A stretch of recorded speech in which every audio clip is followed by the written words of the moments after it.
setting proper motivation with 3 points.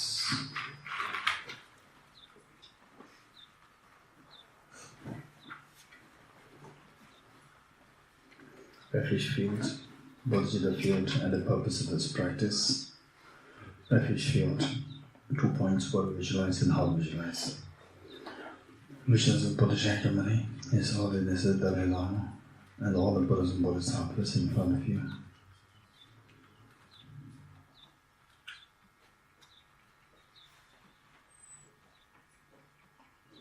And how you visualize them, they're like your very affectionate parents.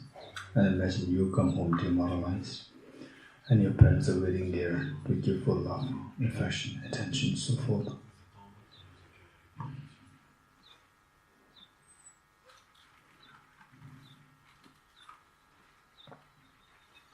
Bodhicitta field. Visualize your true parents or all the family members, including your children, and all the innocent beings around you. And imagine that you are the mother here, and all of the other children. Imagine they come home demoralized, and you are there to give full love, affection, attention, so forth. And the purpose of this practice, the purpose of this class, the practice, is to activate the seed, activate this Buddha nature within us. Incredibly precious Buddha nature, incredibly precious treasure of happiness. Like the gold, but mixed with the soil. As long as the soil is not removed, the gold inside is not visible. Likewise, as long as the mental defilements are not removed, the Buddha nature will not become manifest.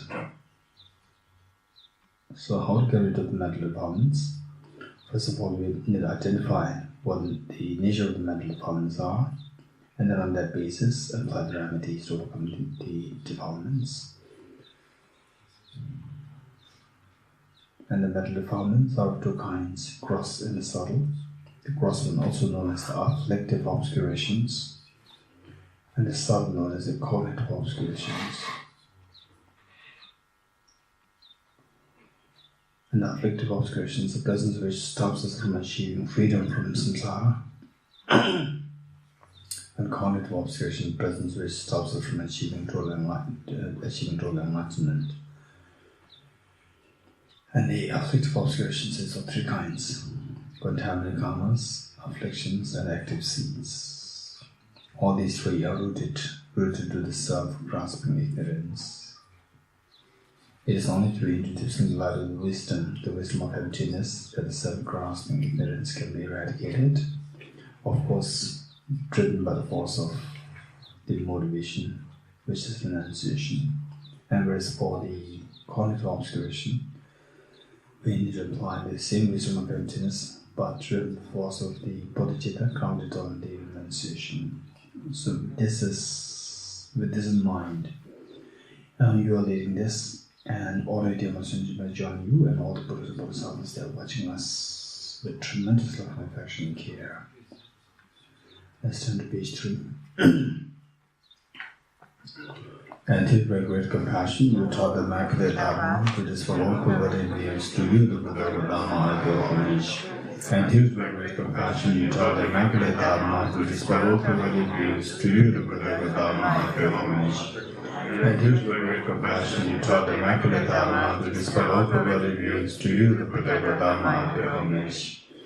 Sanye Joda Zoge Jonamla Chanjo Bado Dane Gyabzoji Dage Jinso Yega Sonamgi Kala Benjir Sangye Jubarasho Sanye Joda Zoge Jonamla Chanjo Bado Dane Gyabzoji Dage Jinso Yega Sonamgi Kala Benjir Sangye Jubarasho Sanje Chura Zoge Chonamba Kanjo Bado Dame Gyabzoji Dage Jinso Gebe Sonamgi Kola Benjir Sangye Jubarasho.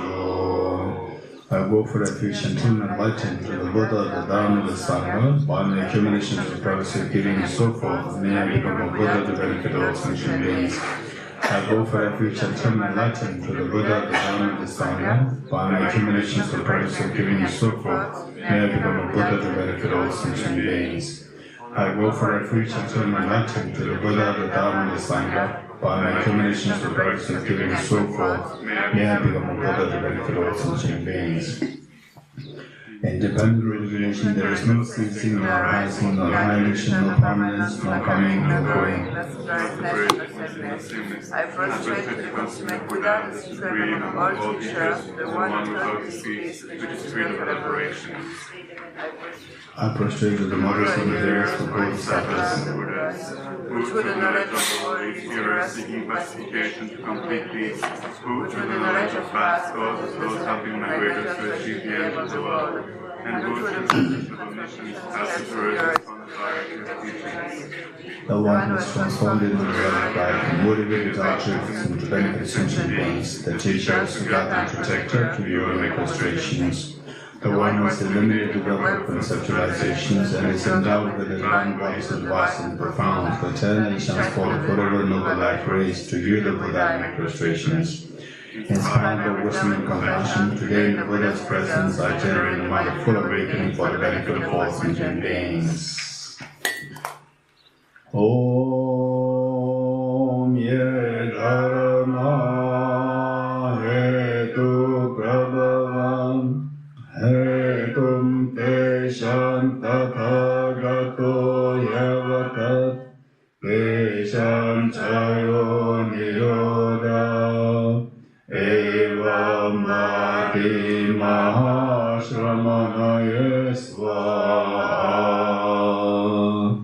Om Ye Dharma Hetu Prabhavam Hetum Te Shantathagato Yavatat Keshan Chayo Niroda Evam Bhati Mahashramanaya Svaha. Om Ye Dharma Hetu Prabhavam Hetum Te Shantathagato Yavatat Keshan Chayo Niroda Evam Bhati Mahashramanaya Svaha.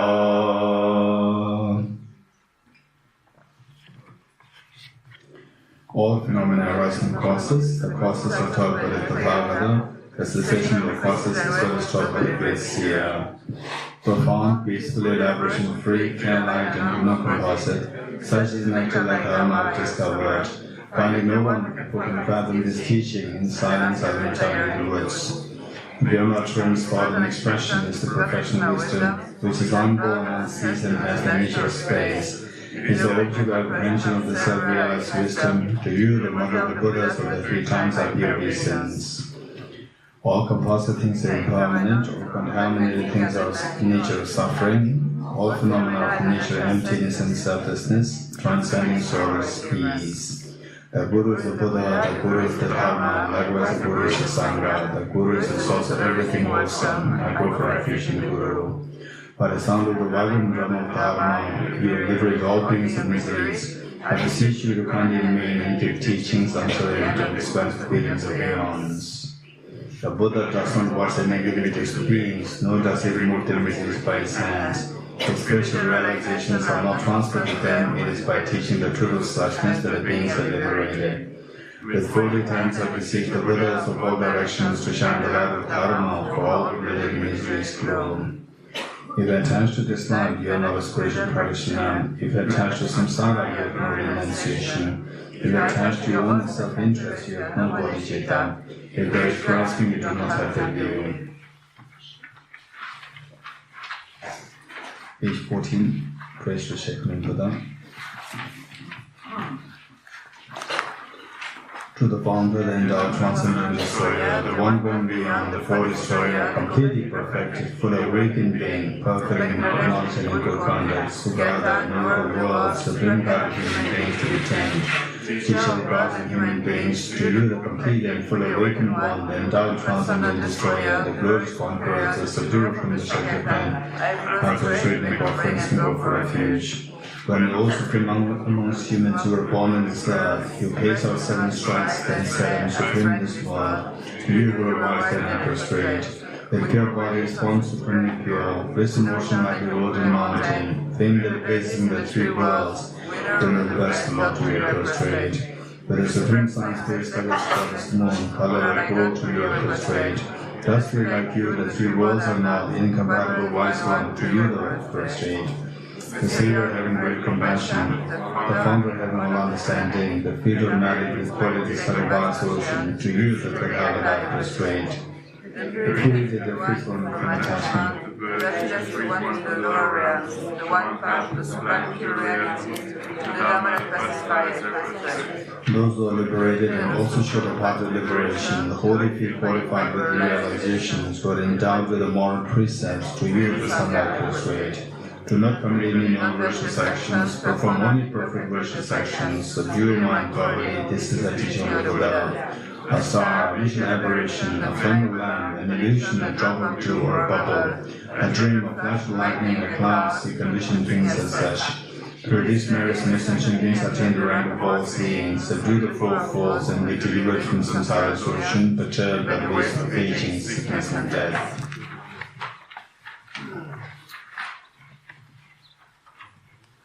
On the Heart Sutra, page 29. 29, yes. Okay, because this is a very precious sutra, let us include your 2 parents and all the dear sentient beings, including your children, everyone here, how many insects are here in this place, and the people, the animals, and the local spirits, the hungry ghosts, the hell beings, the celestial beings, all beings who are involved, all beings who reside here in this place, France, and all sentient beings in the entire universe. Just visualize all of them here, because had it not been for Kalachakra Center here, all the people here, very unlikely that they will meet with Dharma. So it is because of you and because of Kalachakra Center here that all these beings, we can somehow connect them to Dharma, through including them in the vision, in your visualization, in the recitation of Heart Sutra, because this is the most precious teaching of the Buddha. So with that in mind, let's do that. Prostrate to the ritual gem. Thus did I hear one time, the Buddha was driving a most wisest mountain in Rajgriha, together with a great community of monks and a great community of Bodhisattas. At that time, the Buddha was absorbed in concentration on the categories of phenomena called profound illumination. Also at that time, the Bodhisattva Mahasava and Bodhicittas looked upon the very practice of the profound illumination of wisdom, and beheld this vibrating is also as unreal inherent nature. Then to the God of the Buddha, the Venerable Shariputra said this to the Bodhisattva Mahasava and Bodhicittas: how should any child of the lineage who wishes to practice the activity of profound perfection of wisdom train? He said that Bodhisattva Mahasava and Bodhicittas said this to the Venerable Shariputra: Shariputra, any son of the lineage or daughter of the lineage who wishes to practice the activity of profound perfection of wisdom should look upon it like this, correctly and repeatedly, beholding those faculties also as empty inherent nature. Empty in form is empty, emptiness is form. Empty is not other than form, form is also not other than emptiness. In the same way, feeling, discrimination comes with practice and consciousness empty. Shariputra, likewise, all phenomena are empty, without characteristic, unproduced, unceased, stainless, not without stain, not delusion, not fulfilled. Shariputra, therefore, in emptiness there is no form, no feeling, no discrimination, no composing practice, no consciousness, no eye, no ear, no nose, no tongue, no body, no mind, no visual form, no sound, no smell, no taste, no object of touch, and no phenomena. There is no eye element, no soul element, no mind element, no mental consciousness element. There is no ignorance, no extinction of ignorance and soul nocturne, including no aging and death and no extinction of aging and death. Similarly, there is no suffering, origination, cessation of heart. There is no result of wisdom, no attainment, also no non-attainment. Shariputra, therefore, because there is no attainment, the Bodhisattvas rely only dwell in perfection of wisdom, the mind without obscuration, thus without fear. Having completely passed the error, they reach the end point of Nirvana. All the Buddhas who dwell in the three times also manifestly completely awakened to unsurpassable, perfect, complete enlightenment in the lives of the perfection wisdom. Therefore, the mantra of the perfection wisdom, the mantra of great knowledge, the unsurpassed mantra, the mantra equal to unequal, the mantra that totally pacifies all suffering should be known as truth since it is not false. The mantra of the perfection wisdom is declared.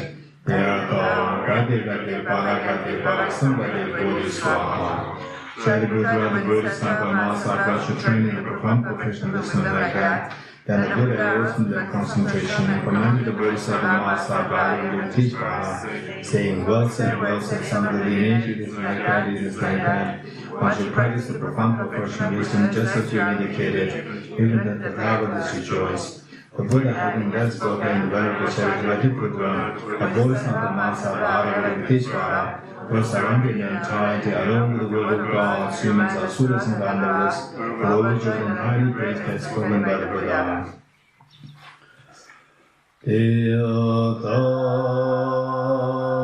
Om Gade Gade Paragade Parasamgade Bodhiswa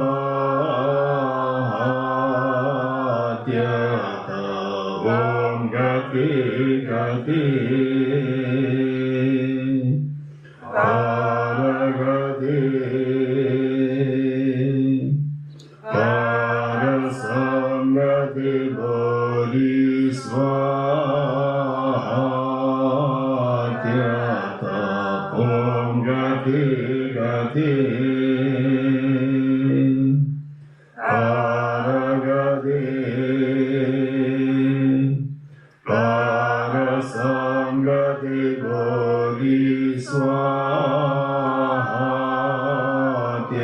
Bodhisvatyata Om Gati Gati Paragati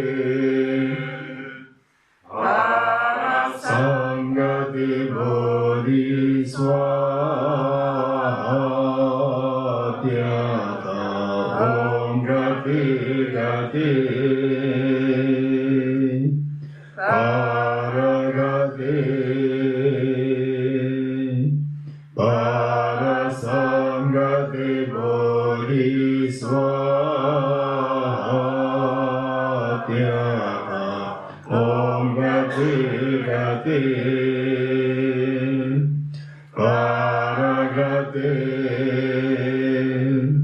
Parasamgati Bodhisvatyata Om Gati Gati Paragati Parasamgati Bodhisvatyata.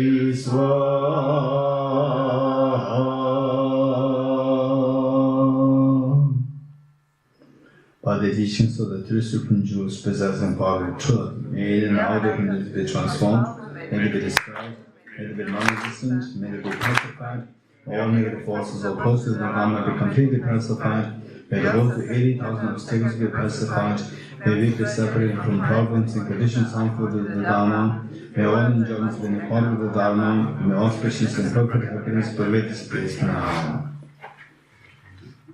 Okay, verse 120. With the determination to achieve the highest aim for the benefit of all sentient beings, which surpasses even the wishful drinking, may hold them dear at all times. Whenever I interact with someone, may I view myself as a local someone's soul, and from the very depths of my heart, respectfully hold others as superior. In all my deeds, may I probe into my mind, and as soon as the mental and emotional affections arise, as I endanger myself and others, may I strongly confront them and avert them. When I see beings of unpleasant character and those oppressed by strong negativity and suffering, may I hold them dear, for they are rare to find, as if I discovered the true treasure. When others out of jealousy treat me wrong with abuse and in scorn, I take upon myself the defeat and offer to others the victory. When someone whom I have helped or in whom I have placed great hopes misses me in extremely hurtful ways, may regard him still as my precious teacher. In brief, may I offer benefit and joy to all my mothers, both directly and indirectly. May I quietly take upon myself all hurts and pains from my mothers. May I always remain undefiled by the stains of the eight mundane concerns, and may I recognize in all things as illusions, to work bringing me release from bondage. From my true collections, vast the space that I amassed, from working with effort at this practice for a great length of time, may I become the chief leading Buddha for all those whose minds with minds blinded with ignorance. Okay, said Rinpoche. I bow down to you, Father Manjishu. You lines amongst humans, gone to freedom in the present, past, and future, in the world of 10 directions. To all of you with body, speech, and sincere mind, I bow down. With the energy aspiration for the Bodhisattva way, with a sense of deep respect, and with as many bodies as atoms of the world, to all you Buddhas visualized as real, I bow down. On every atom of Buddha's numbers and atoms, each of me is a host of Bodhisattvas, and I am confident the spirit of all phenomena is entirely filled with the Buddhas in this way. With the infinite oceans of praise for you and the ocean of sound from the aspects of my voice, I sing the breathtaking excellence of Buddhas and celebrate all of you regardless. Beautiful flowers and regal gardens, sweet music, scented oils and parasols, sparkling lights and sublime incense are offered to you victorious ones, the Buddhas. Fine dress and fragrant perfume, scented powder heaped highest Mount Meru, all wondrous offerings in spectacular array are offered to you victorious ones. The transcendent offering, prayers and vows, with profound admiration for all the Buddhas, the strength of conviction in the Buddhas of the way are offered in hope. Every harmful action I have done with my body, speech, and mind, overrun by attachment, anger, and confusion, all is so openly laid bare before you. I lift my heart and rejoice in all the merits of the Buddhas and Bodhisattvas in 10 directions, of solitary realizers here still training and those beyond, and of all ordinary beings. You who are the bright lines of worlds in 10 directions, who have attained the Buddha's omniscience through the sages of all you who are my guides, please turn the supreme will of Dharma. With palms together, I earnestly request you who may actualize Parinirvana, please stay with us for eons, numbers the atoms of the world, and for the happiness and well-being of all wonders in samsara. Whatever slight merit I may have accumulated by making prostrations, offerings, and compassion, rejoicing and requesting that the Buddha stay and teach, and not dedicate all this for the full awakening of all beings. Okay, offering. This ground anointed with perfume, strewn with flowers, adorned with Mount Meru, the 4 continents, the sun and the moon. I imagine this is the Buddha field and offer it. May all sentient beings enjoy this pure land. O Sajiga Gyeshe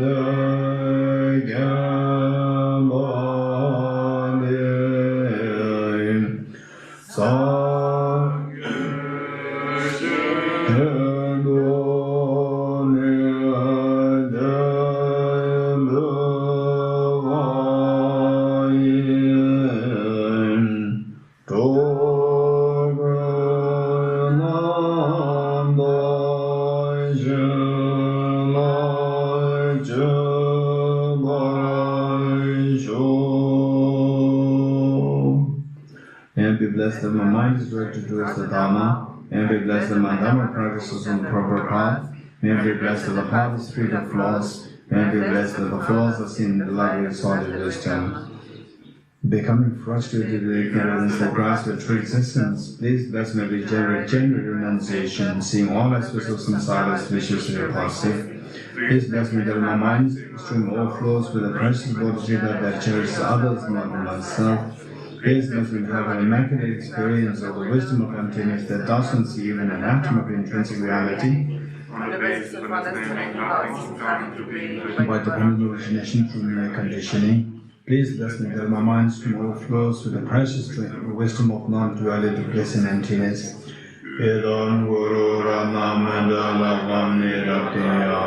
Amen. The foundation of all good qualities. The foundation of all good qualities is a kind and perfect pure Guru. Correct devotion to him is the root of the path. By clearly seeing this and applying great effort, please bless me to rely upon him with great respect. Understanding that the precious freedom of this path is found only once, is greatly meaningful and is difficult to find again. Please bless me to tend the mind that unceasingly day and night takes its essence. This life is as impermanent as a water bubble. Remember how quickly it decays and death comes. After that, just like a shadow follows the body, the results of virtues and non-virtues come and follow. Finding firm and definite conviction in this, please bless me always to be careful to abandon even the slightest negativities and accomplish all virtuous deeds. Samsaric splendors are unsatisfying and unreliable. Seeking them is the door to all suffering. Recognizing these shortcomings, please bless me to generate a strong wish for the bliss of liberation. Led by the spirit of thought, mindfulness, alertness, and great question arise. The root of the teaching is keeping the breath in motion house. Please bless me to accomplish this essential practice. Just as I have fallen into the sea of samsara, so have all mother migrated beings. Please bless me to see this twin in Supreme Bodhicitta and bear the responsibility of human migratory beings. Even if I develop Bodhicitta, but I don't practice a few times of morality, I'll never see enlightenment. With my clear recognition of this, please bless me to practice the Bodhisattva vows with great energy. Once I've pacified distractions to wrong objects and correctly analyze the meaning of reality, please bless me to generate quickly within my mind stream the unified part of Kamavana, especially inside. Having become a pure vessel by training the general path, please bless me to enter the holy gateway of the fortunate ones, the supreme version of evil. At that time, the base of accomplishing the two attainments is keeping pure vows and samaya. As I become firmly convinced of this, please bless me to protect these vows in this life of my life. Then, having realized the importance of the two stages, the essence of Vajrayana, by practicing with great energy, never giving up, please bless me to realize the teachings of the Holy Guru. Like that, may the Gurus who showed the noble path and his spiritual friends who practice their long lives, please bless me to pacify completely all outer and inner hindrances. Allow my life never separated from perfect Gurus, may enjoy the magnificent Dharma by completing the qualities of the stages and paths, may fully attain the state of Vajrayana.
Bodhicittas, great treasure of compassion, not limited to existence.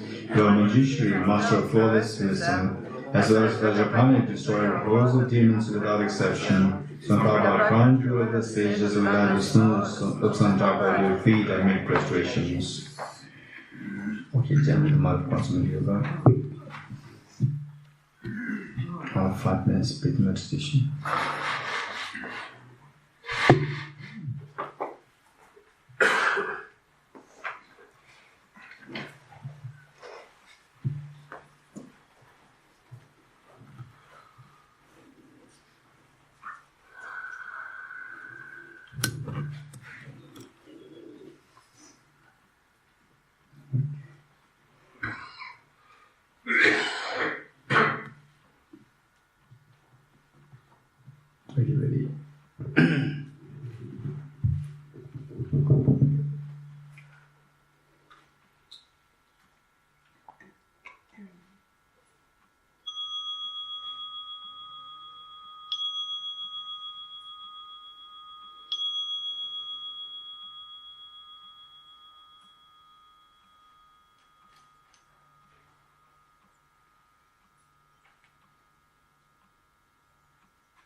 Okay, for the meditation,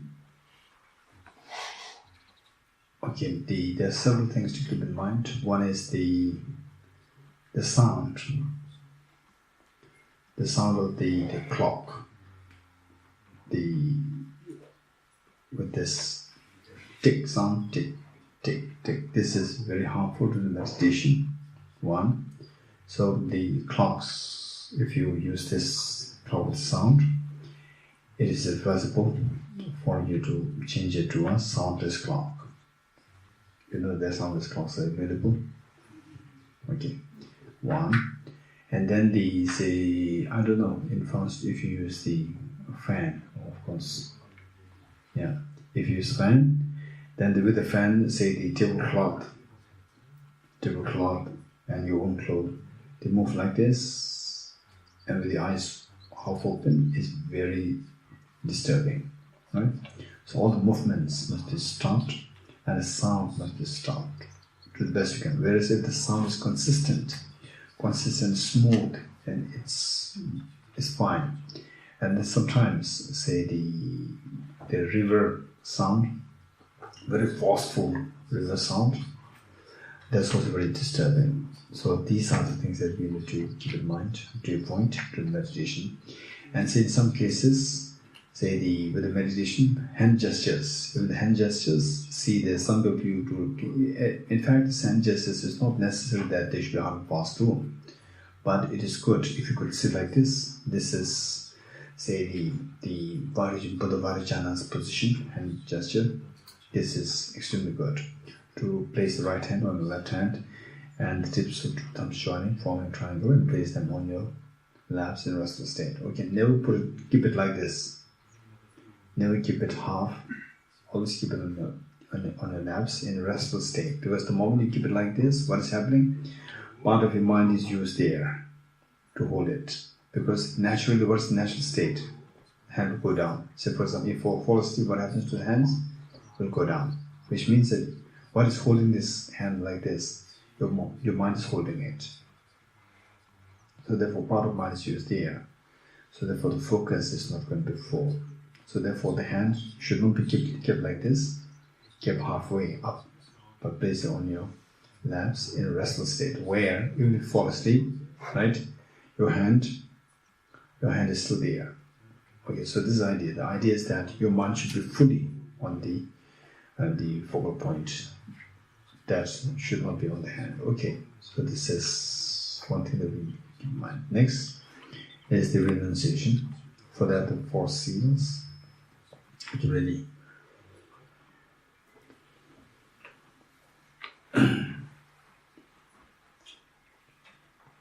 Okay.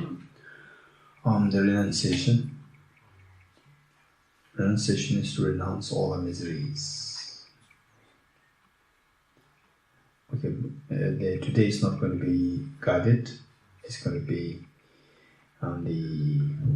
your own reflection. I'll simply give the main headings.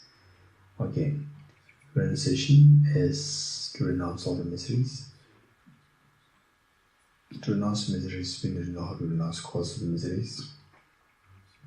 To renounce cause of the miseries, we need to know how to get rid of the misperceptions, seeing things as permanent, seeing things as happy nature, seeing things as selfhood. For that matter, meditation of the 4 seals is the ideal.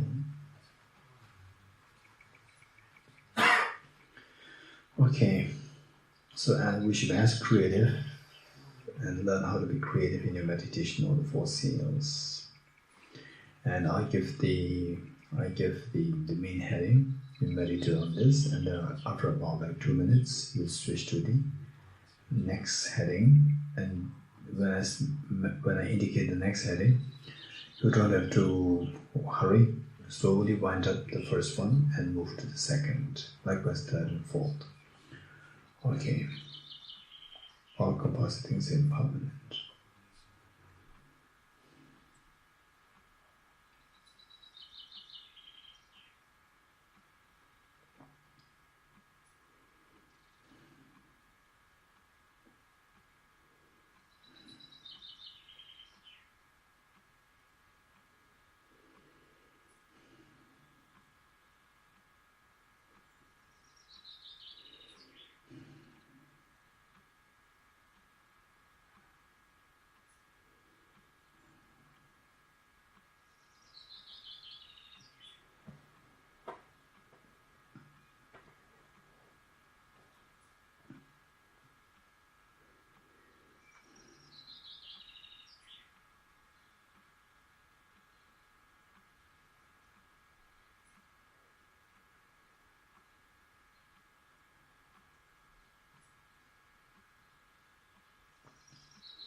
All contaminated things are of suffering nature.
Everything is the nature of emptiness, selflessness.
Transcended source, nirvana.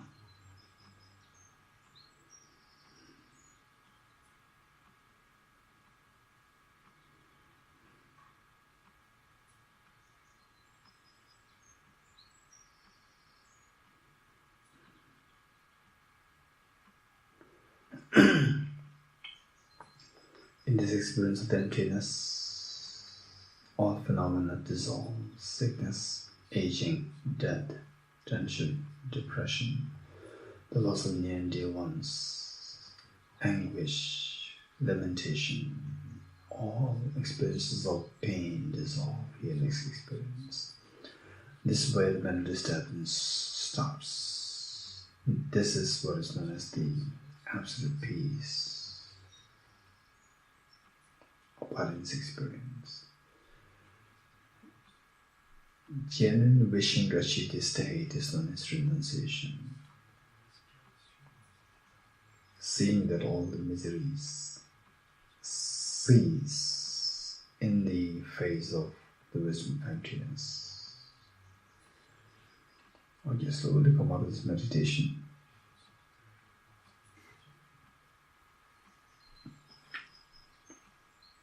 Okay, now we'll do the practice of Bodhicitta on the basis of the 9 steps.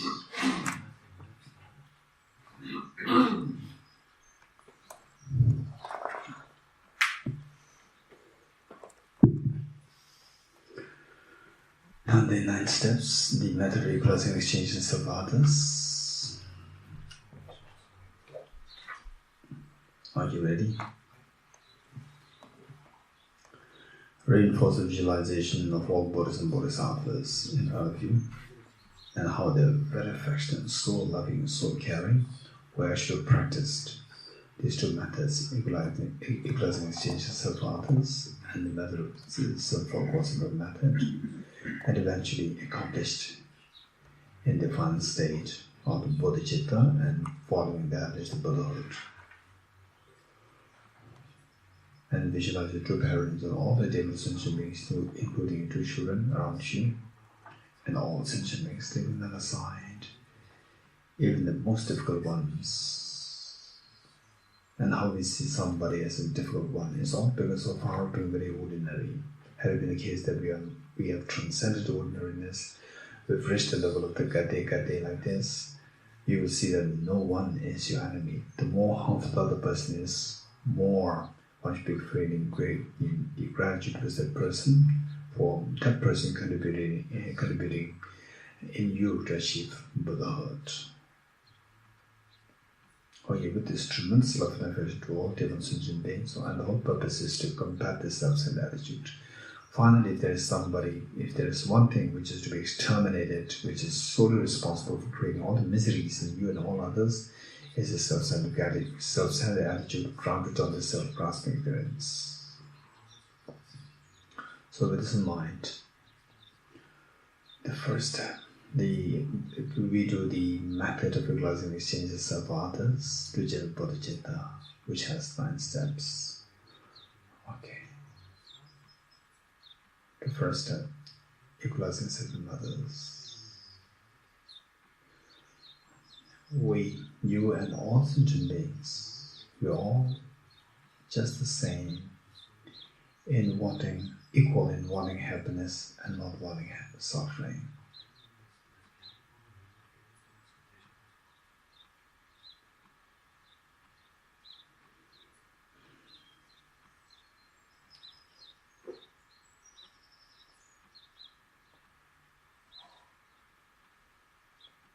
And we are also equal in having the Buddha nature, the perfect seed of Buddhahood.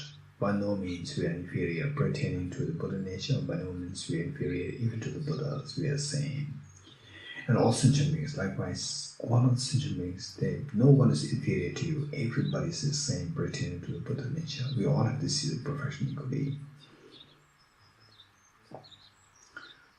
At times, we are in a situation where people line in queue and so forth, we always tend to go first.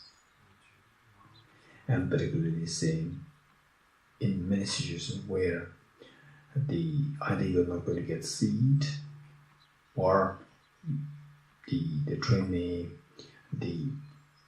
run, you may not be able to get into the train, so you dash there and you try to get the first seat. You try to get into the train first.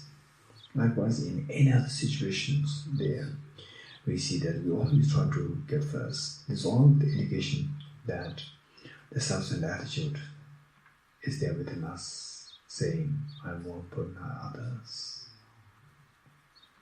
And this is the demon, this self-centered attitude. This attitude is one which creates all the miseries, unnecessarily tensions created.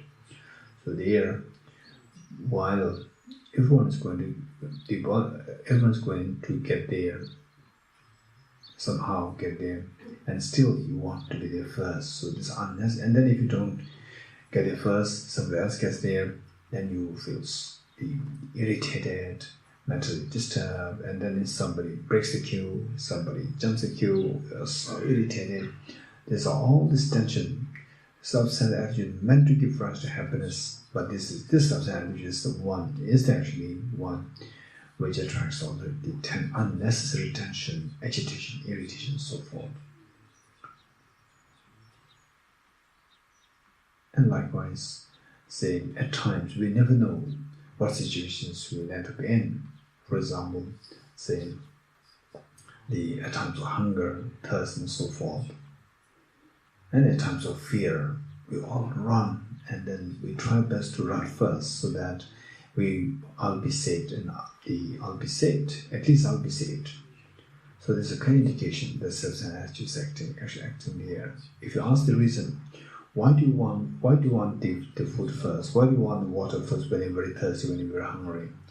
Only answer that the other is that I am hungry, I am thirsty, and others too are hungry and thirsty.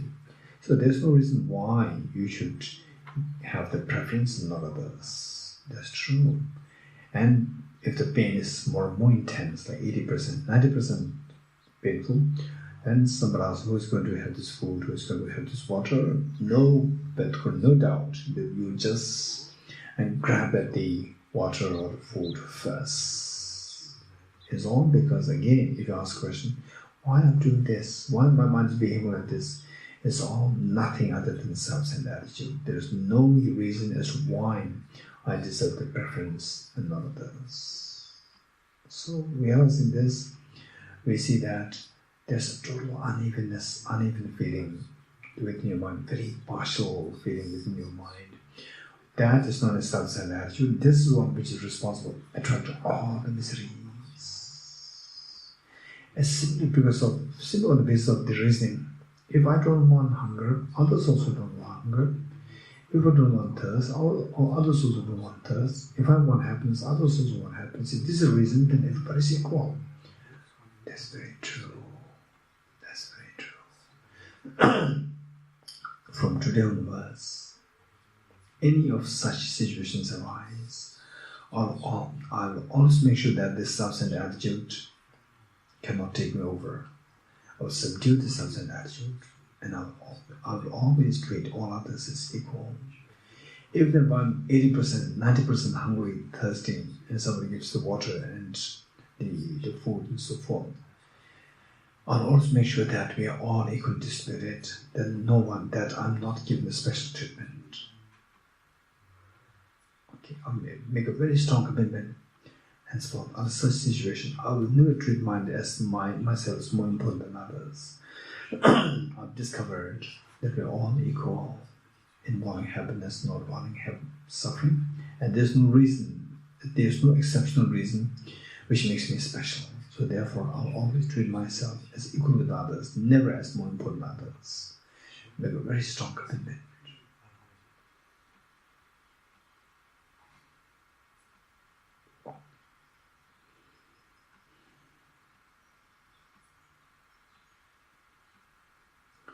Once you make this commitment that we are all equal, then you can climb to the next step, to cherish others more than oneself. For that matter, point number 2, reflect on the demerits of cherishing oneself.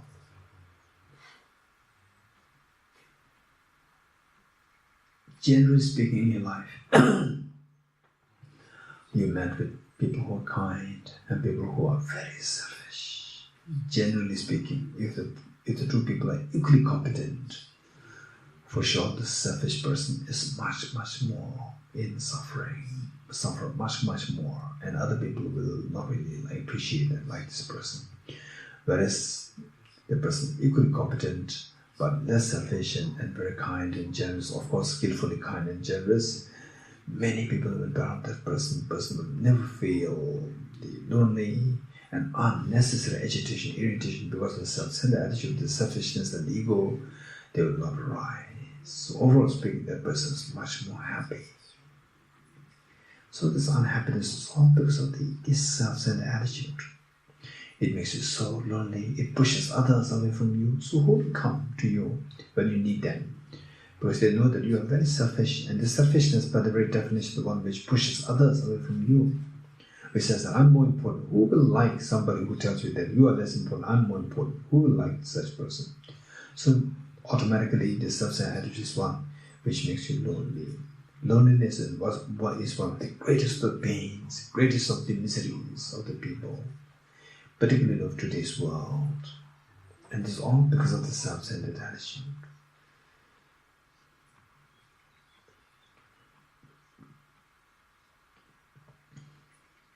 And what we want is we want wealth, material resources, we want the longevity, good health, favorable birth, and so forth. We want radiance, we want elegance in appearance, we want the peace of mind, we want the wisdom to see reality as it is. All these 6 results, they are the results of the 6 perfections.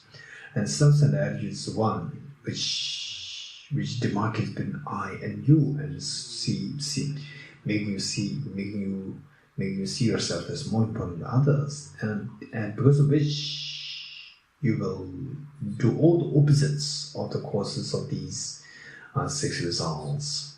Say the first, the wealth is the result of generosity. Generosity happens only with loving, with the caring for others. And the self-centered attitude, it will make it very stingy. And the stinginess is the cause of the poverty. While we want material resources and wealth, the self-centered attitude attracts the poverty.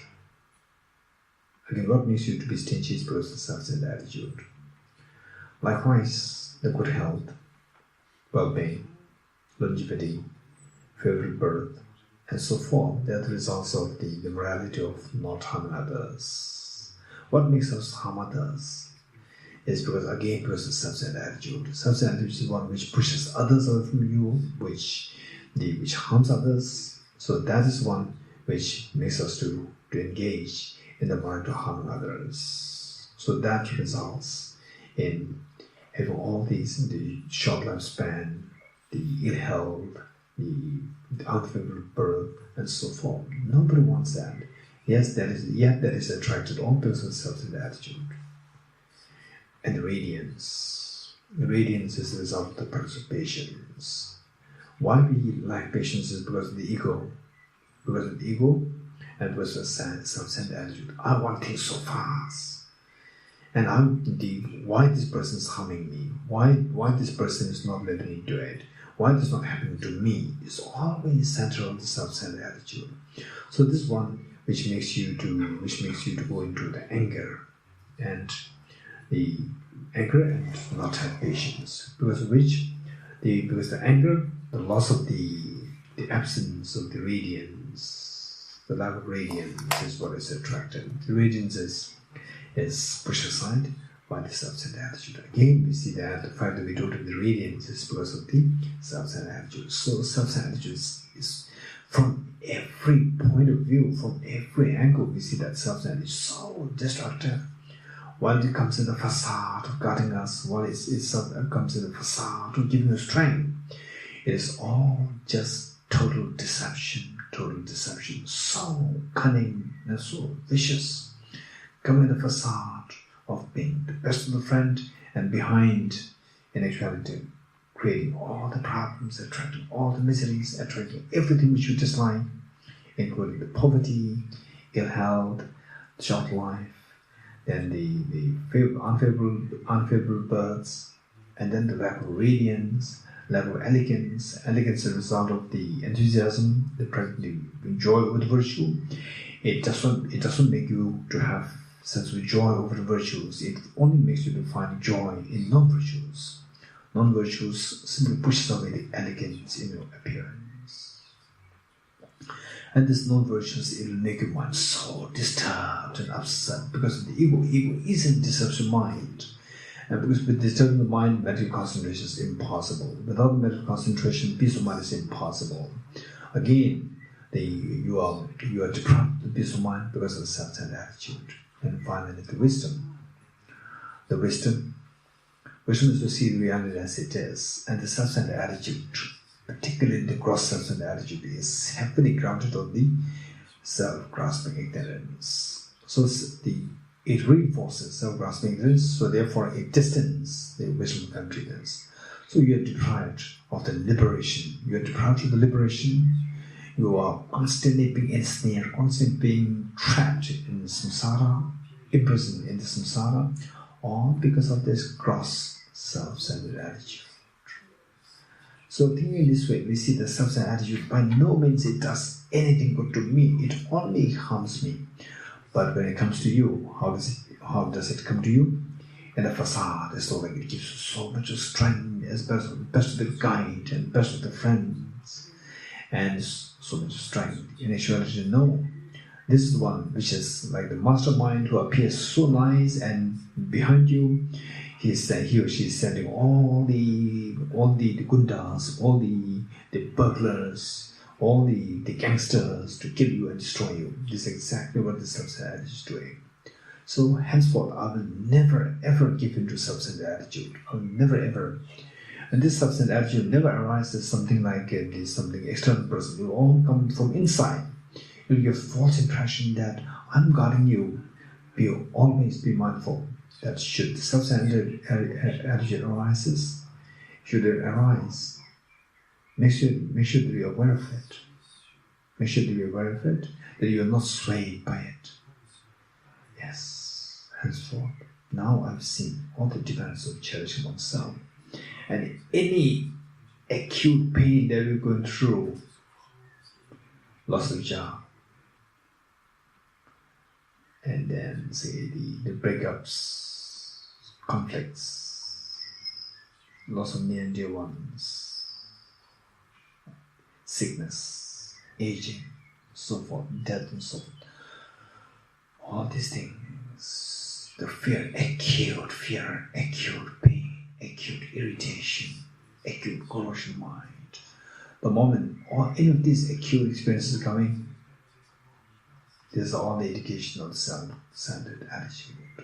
Had it been the case that self-centered attitude is not there, all this, your mind would be very peaceful, calm, despite all these happening, sad events happening, ill health and so on happening, but your mind is so calm. Now, on top of the ill health and so forth, your mind is so disturbed, so agitated, there's so much of fear, acute corrosion of mind, acute happiness, so depressed, very depressing. This is all very clearly because of the self-centered attitude. So this is reflection on the demands of self-centered attitude. So we should ask creative. All the problems, somehow, they are because of self-centered attitude.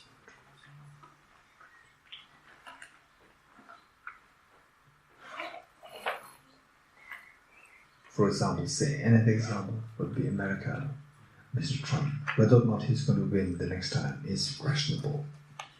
If by some coincidence, by some chance, by some mistake, by some the ballot system errors, he won the first election. Now you already got the opportunity. If had it been more wise, instead of self-centered attitude, it's a little bit under cherishing others, no doubt he has a great opportunity, prospect of the next time winning the election. But why? Now people could see that he is so selfish, so self-centered, just pushing others away from you, and because of this, it blinds him from seeing reality more clearly. For example, say pushing all the people from the Arab countries, saying that those people cannot migrate. Already there are so many people there in America. They initiate, they love America, they see America as their own country. But now, because of this division split that is creating, thinking that if these people are cut, then America will flourish, he will be very happy. He forgot that America is nothing but constituted of so many people from different parts of the world. He did not know that. Each one of them have a say for the next presidentship, and he did not know that. He was just self-centered, so that I will be happy, so that my ethnicity will be happy. So with this, it blinded him of seeing the reality.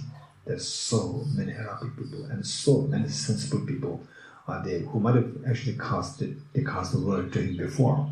Now seeing this, they will withdraw. So next time, very in most likelihood, he will not win the election. So no, he wanted to be the next president, the second term as well. But what makes him not to win the election is because of the self-centered attitude. So even from that point of view, we see that this is what is happening. And self-centered attitude, with self-centered attitude, again, we see that we engage in all these nasty, the seemingly audacious and daring activities, which eventually make the person end up in prison, end up in losing life, and so forth. There's all because of the self-centered attitude. Just for small things, you find and end up in giving the other person, you end up in prison. Had it been the case that because of this small thing, you're going to end up in prison, if you know that this is what is happening, you will not be engaged in the fight. It's all because this self-centered attitude that you are blinded of some reality. So with this, we see that all undesirable things are attracted by self-centered attitude. Next point number 3, reflect on cherishing, from benefits cherishing others. Okay, see the difference of cherishing upon self. Just the opposite. The wealth is a result of the generosity. And the generosity comes only if you cherish others. Only if there's others, then you can cherish others. So others are so kind towards you, which allows you to have the wealth as a result. And others are so kind, because of which that you're able to practice the morality of not harming others. This allows you to have a favorable birth, longevity, long life, and so forth, good health, and so forth. And you want radiance. Radiance is the practice of patience, and patience only possible if there's somebody who creates difficulty on you, and your mother, somebody who loves you so much, somebody who's so wise, so loving, and so forth, cannot really teach you patience. Real patience is taught by somebody who is difficult to you, and only with the practice of patience you can have the radiance. So therefore, even the radiance is possible only with the help of the others. So we see that others are so kind, irrespective of who the others are, not necessarily your very affectionate parents. Others are so kind to give you the radiance. Likewise, the elegance. It is only the practice of the enthusiasm, your joy, finding joy in virtue, enthusiasm with virtue. This virtue of helping others, virtue of generosity, virtue of ethical discipline, virtue of patience, and so forth. So finding joy in this, it gives you such the richness there, elegance there. So again, this is because of the others' involvement. Others are so kind. We should be feeling so grateful to others in this respect. It's because of the presence of others that we are able to practice generosity, ethical discipline, patience, enthusiasm, and so forth. And that you get the wealth, longevity, the favorable birth, radiance, elegance, and so forth. So others' involvement plays such an important role in all your benefits. So feeling that, automatically your mind feels close to them, to all others. Amazing. Others are so kind to me. What I want, finally the benchmark is, I want happiness. Whatever things happening, but I want happiness. I want to get rid of suffering. Whatever gives me to happiness, whatever helps me to get rid of suffering, that I'll do. Now I realize that it is other cherishing which gives me happiness, which gets rid of all the miseries. Miseries are when I'm so dependent, and then dependent on others. I'm so weak, I'm so vulnerable, and dependent on others, and that the others cannot come to help me, then miseries happen. So others are crucially required there for my happiness, for to get rid of miseries, for me to have happiness. So therefore, others are exceptionally kind to me. I should be extremely feeling grateful to them. I feel so much gratitude to them. And then the samadhi, practice samadhi is possible only when your mind is calm and peaceful, not agitated by the self-centered attitude. Again, it's because of how to crush the self-centered attitude so that you can have a peaceful, so that you have a good samadhi practice, is by the practice of other cherishing. With other cherishing, self-centered attitude is cut, and because of which the ego will not arise, because of which the mind can find the peaceful state of mind to do the meditative concentration. With this, the genuine, very profound peaceful mind can happen. Again, this is because of the present contribution of others and find the wisdom. So without the wisdom, I can never be liberated. So this wisdom is being undermined by the self-grasping ignorance.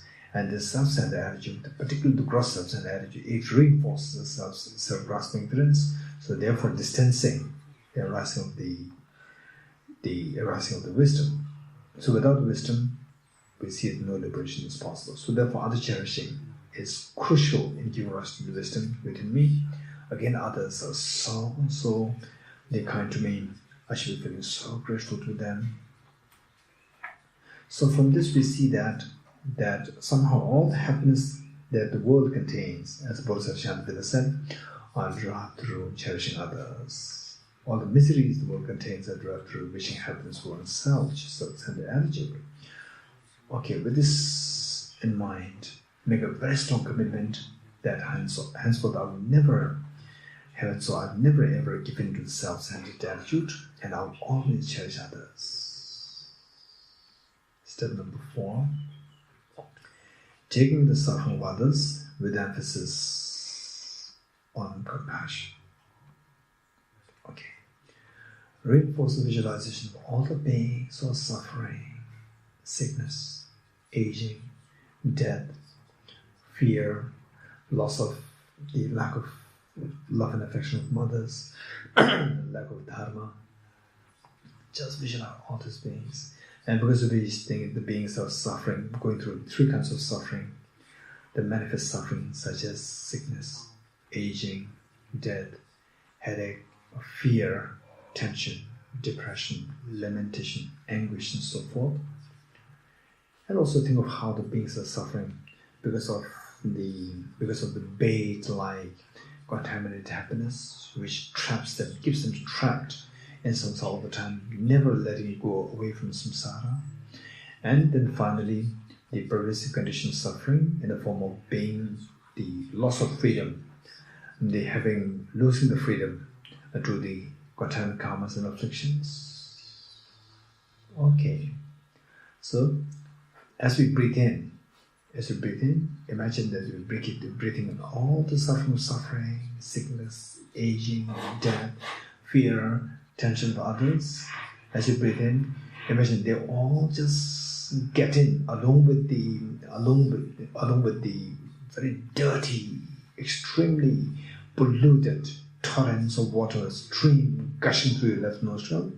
And the self-centered attitude is, imagine that the self-centered attitude is just in a relaxed state, resting at your heart, and then they gush through your left nostril, gut to the heart, they eat up, they consumed the self-centered attitude, and including your heart, and see what you're feeling like. Just invoke these experiences, and then let all these torrents of the gushing, the stream, the dirty water, the black soot and so forth, with the scorpions, snakes and so forth, they all go down the earth, the ground, they go down. Let's take the 3 times.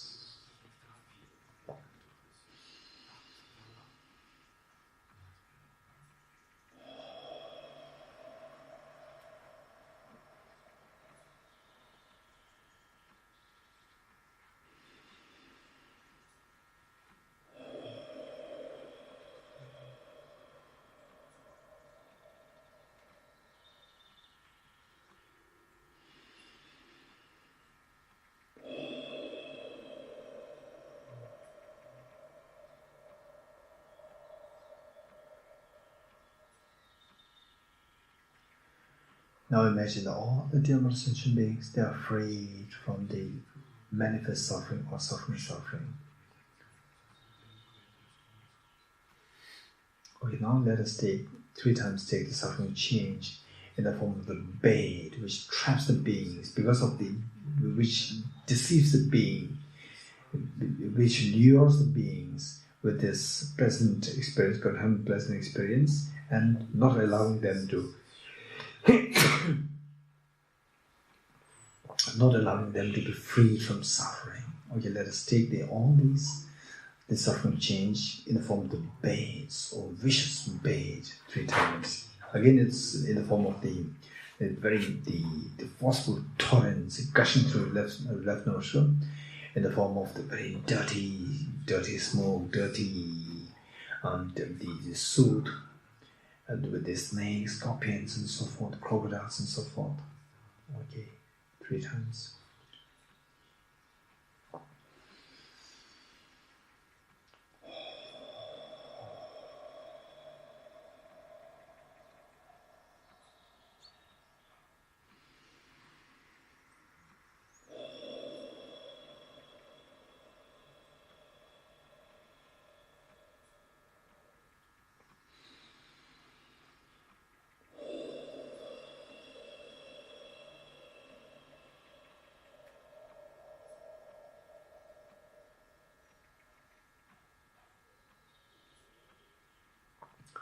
Now imagine the beings are freed of the suffering change, the vicious bait-like, the contaminated happiness, which traps us in samsara, not letting us go away from this samsara.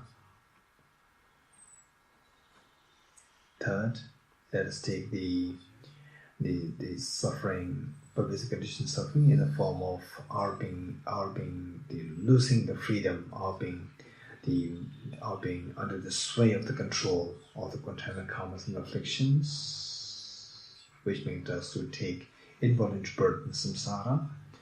Let us take all this pervasive conditioned suffering from all human sentient beings in the form of the same way, the black soot, the dirty smoke, the black smoke, the black smoke, and the gushing through your left nostril in the form of the snakes, scorpion, crocodiles, and so forth, and eating up the cells at the attitude of the heart, and then going down, passing through your legs, through your feet, underneath the ground, 3 times.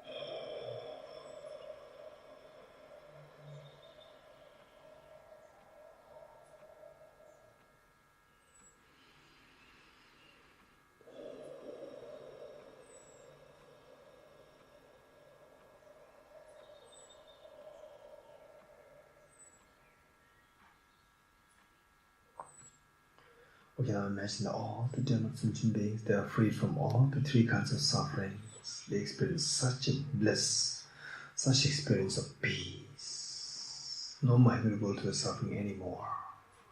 Stay in this experience for a while. Just feel the joy to see that all my Dharma sentient beings are not free from suffering.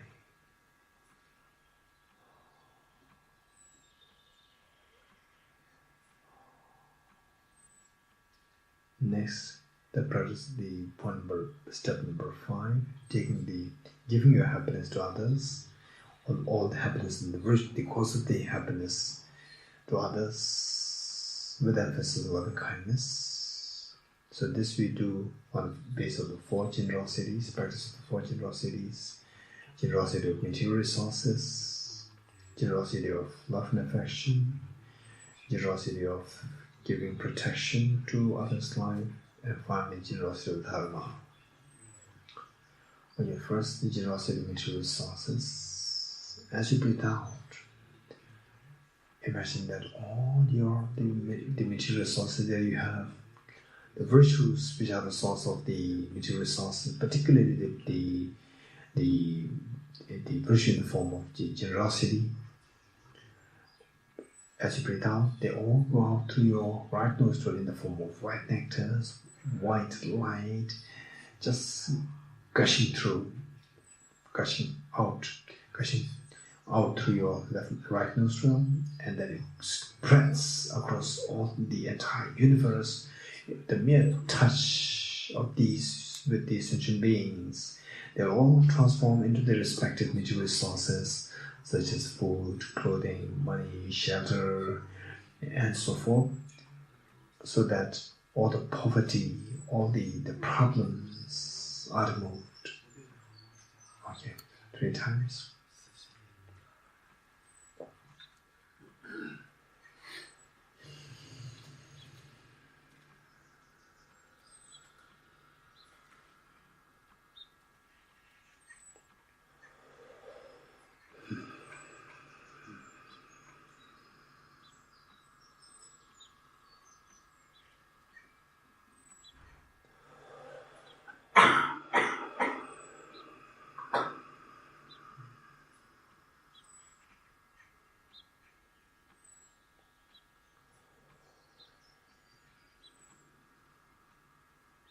Feel the joy over seeing that all the beings, they are now free from suffering of the poverty level resources, material resources. Feel the joy. Next, they give all the love and affection. You see that everyone craves for love and affection. When somebody they craves for love and affection and yet deprived of love and affection, they tend to go into depression, stress, tension, fear, and so forth. Okay, we send out all the love and affection, but in the virtues, they all go through the right nostril in the form of the light nectars and light rays going out. The mere touch of these very sentient beings, they all transform into the very affectionate Bodhisattvas, Buddhas and Bodhisattvas in yourself, very affectionate, loving the appearance of yourself. And they console the beings, they listen to their problems, they console beings, give reassurance, give them reassurance that they should all mind and so forth. Okay, 3 times.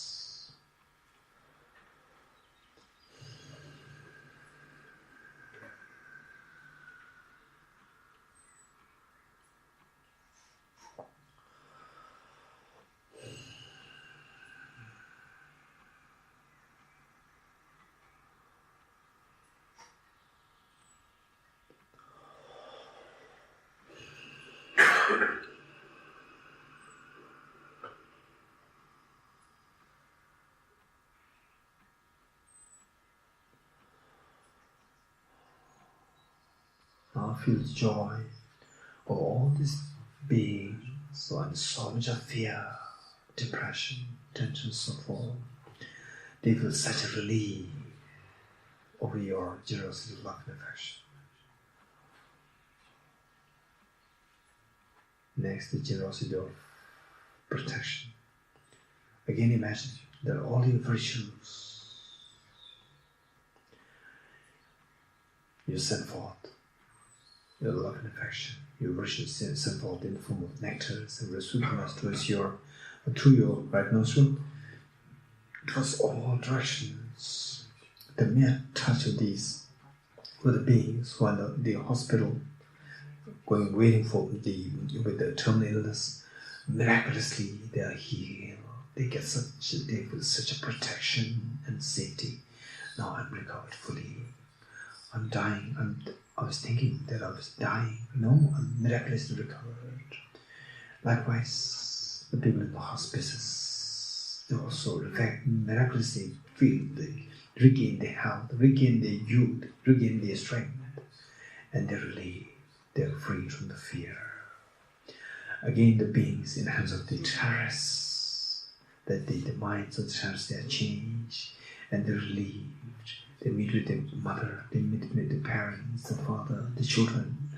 They feel such a relief, such happiness. Likewise, the animals in the KFCs, the slaughterhouse. Miraculously, even the owners of these, they change their mind. They feel the value of vegetarianism. they feel the pain of themselves and they could extend the same to others. They feel so regretted. They are all really because of the virtues, love and affection, the very powerful virtues sent through in the form of the nectars and soothing lights towards all the sentient beings. That we have touched these with these people with the honors of the gifts and so forth. They change their mind, and all the beings, the chickens, the animals, they are rescued. They go back to meet with the parents, meet with the children. They're so happy. Likewise, the people they're trapped in the natural disasters such as earthquake, volcano, wildfire, and the tsunami and so forth, the tornadoes and so forth. All these natural disasters, they stopped miraculously, they stopped, they quelled, and all the people, suddenly they couldn't believe what happened. Now everything has gone back to normal, so peaceful. They meet with the parents, children, they feel such a sigh of relief. Likewise, and also the beings, the animals, the carnivorous beings, health beings, the mere touch lives with them, they cleanse all the negativities. They take birth as a human, human form, the celestial beings. They are so happy. What a sigh of relief. Okay, this is what we do 3 times.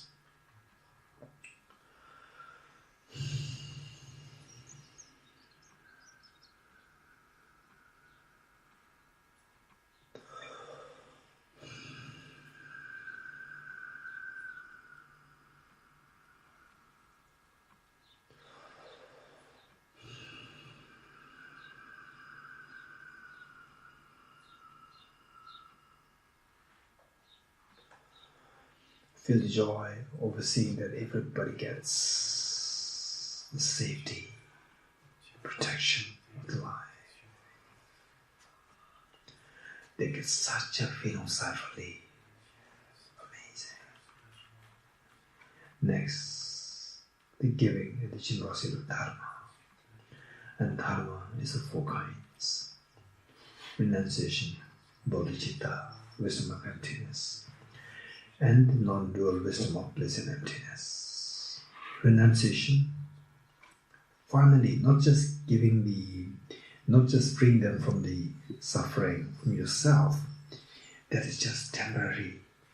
Even if you release a fish from one place, fish liberation, again the same fish will be entrapped by the fisherman.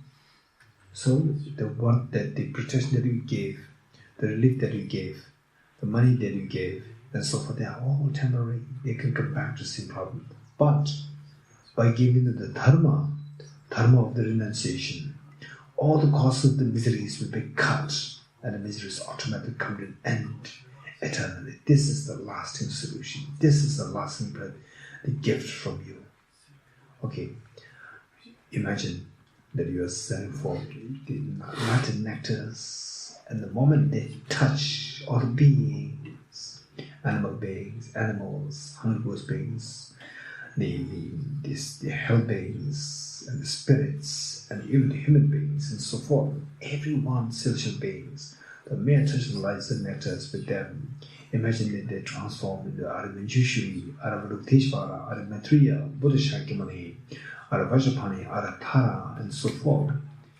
And they manifest innumerable manifestations and then teach the renunciation. That all beings, they practice renunciation, and that all miseries, the cause of miseries come to an end, the miseries come to an end automatically, such as the poverty, such as the fear of life, and so forth.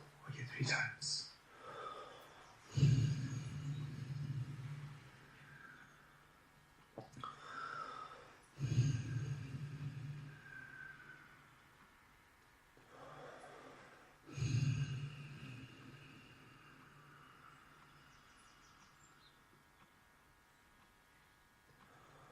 Feel the joy that now the beings, because of their Dharma practice of the renunciation, which you taught, they are freed from all sufferings eternally, for good. Next, the Dharma of Bodhicitta. Now, what they don't want is suffering. You have already got rid of the suffering. What they want is maximum happiness. Maximum happiness, infinite happiness given rise to by Bodhicitta. So you teach Bodhicitta for that, so that they will, as a cause for the infinite happiness, so that they'll get the infinite happiness 3 times.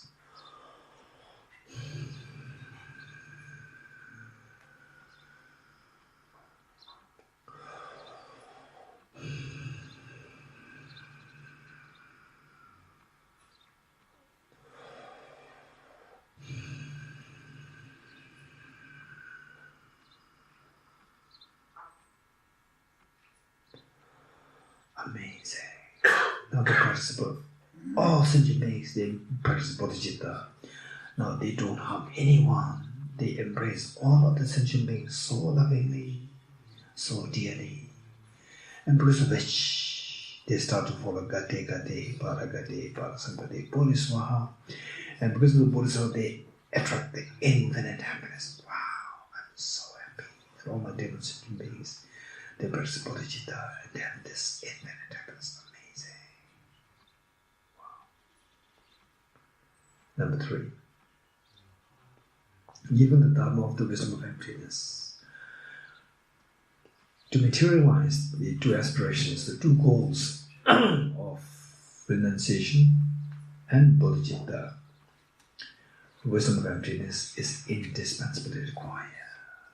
So to gain the perfection of the goals of the 2 aspirations, renunciation and bodhicitta, wisdom of emptiness must be there as the final equipment to achieve the total infinite, the 2 goals of the 2 aspirations. Now imagine that you are giving the wisdom of emptiness, the non-dual wisdom of emptiness 3 times.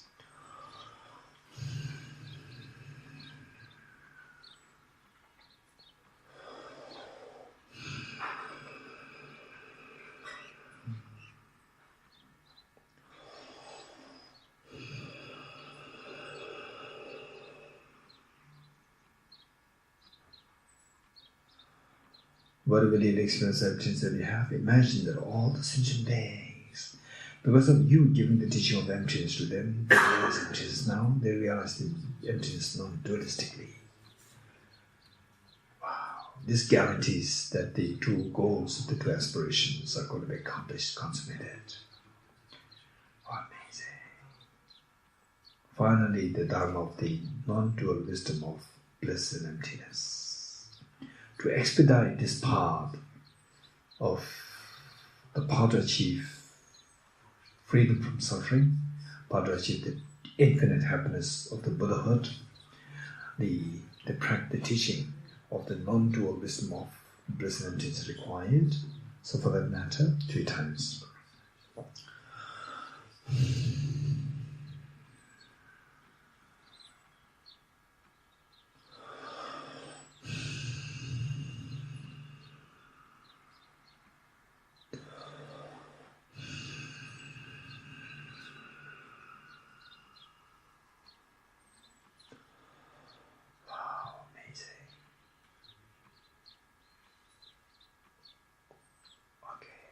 Just feel the joy over having been successfully done the practice of Tonglen on the ground, be grounded with reflect on the demerits of cherishing oneself and reflect on the cherishing of the others. So this makes the practice of Tonglen very stable, very reliable, with no exhaustion, with no burnout cases happening. Step number 6. Actual exchange of this with others. Make a very strong commitment. Now I'm very happy. I already know so well now the demerits of cherishing oneself and merits of cherishing others. And then the actual practice is so rewarding. It is so fulfilling. It's amazing. Henceforth, as the Bodhisattva Shandeva said, all the miseries the world contains are derived through cherishing oneself. All the happiness the world contains are derived through cherishing others. Henceforth, I will always cherish others. Even for my own benefit, I will always cherish others, which is also all happiness. And I will say no to the self-centered attitude. I will say no to the self-grasping, the self-centered attitude, or the self-cherishing mind. Make a very strong commitment.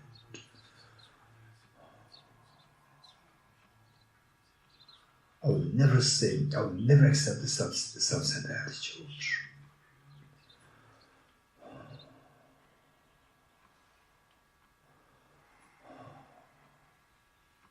I will always cherish others, be it even a very insignificant opportunity for me to cherish others. I will not miss that opportunity. I will always cherish others.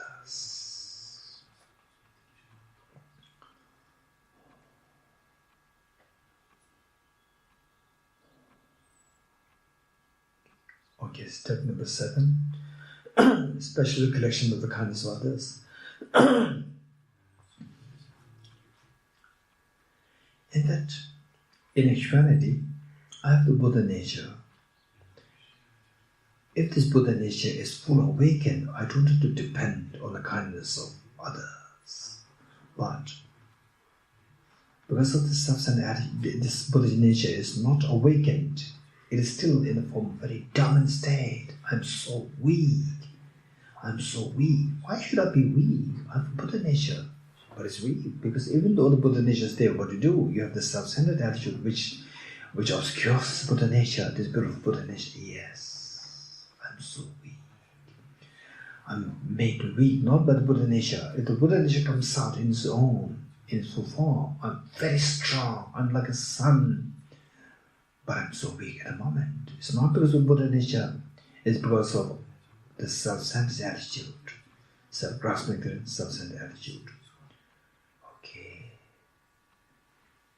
So this made me so weak, so weak in not giving me what I want.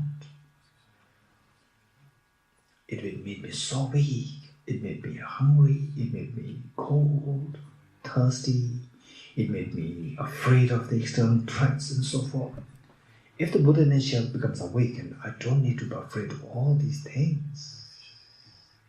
So which means that finally I should become Buddha, so that I'll at least be affected by external factors, that no external factors can affect me, that I'll be totally freed of all defects, totally freed of all fears. I'll be infinite happiness. This is my goal. This is my lasting goal. I must make it happen. I must make it happen.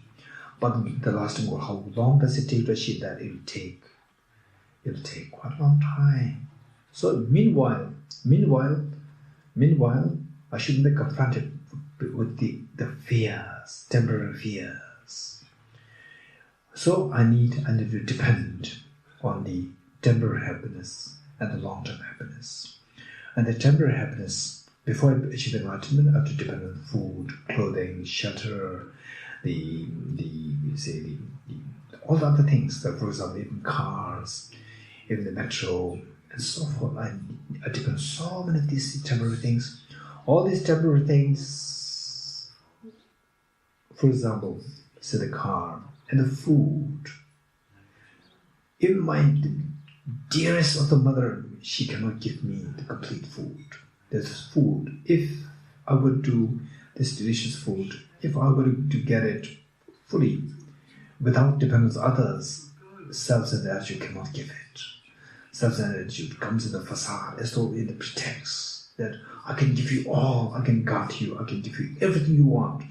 Not at all. Without the hands of the millions of hands involved, which contributed to the food coming on my table. Without the millions of hands involved to give me the pen, the books, the clothing, the metro, the cars, and so forth, the shelter, the house, and so forth, self-centered attitude cannot at all give rise to any of these things. It only attracts miseries. So all these things are given by the people, innumerable number of people, like millions and billions of people of this generation, of the past generation, of the past generation. Where are all these people? Who are these people? Do you know them? I don't know them.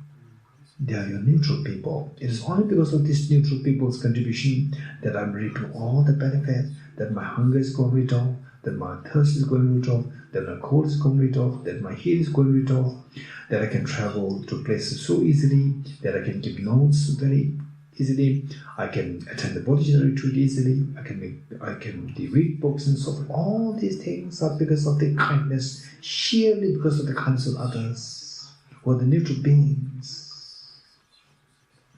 The fact that I go in the Paris in the daytime, where there are so many people in the street, I feel so safe, I feel so confident going in the street.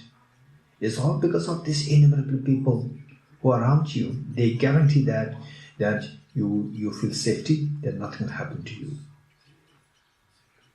And yet, if no one is there, it's just by you, you can't dare to go by yourself in the street. Anybody can come to kill you, rob you, and beat you. The fact that I can move around so confidently, peacefully, and in safe is all because of the people around.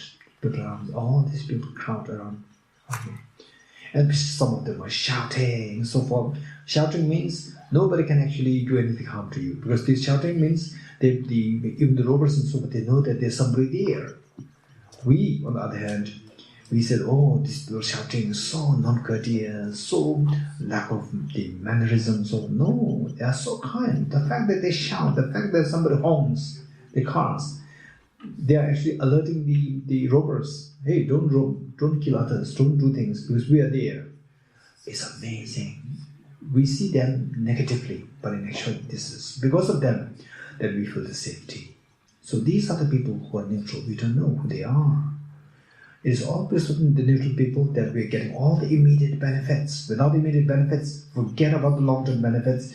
We will continue to suffer immeasurably, immensely, and perpetuating suffering will be there with us. And the fact that we are not going to perpetuating suffering, manifest suffering all endlessly is because of the neutral people. They're so kind.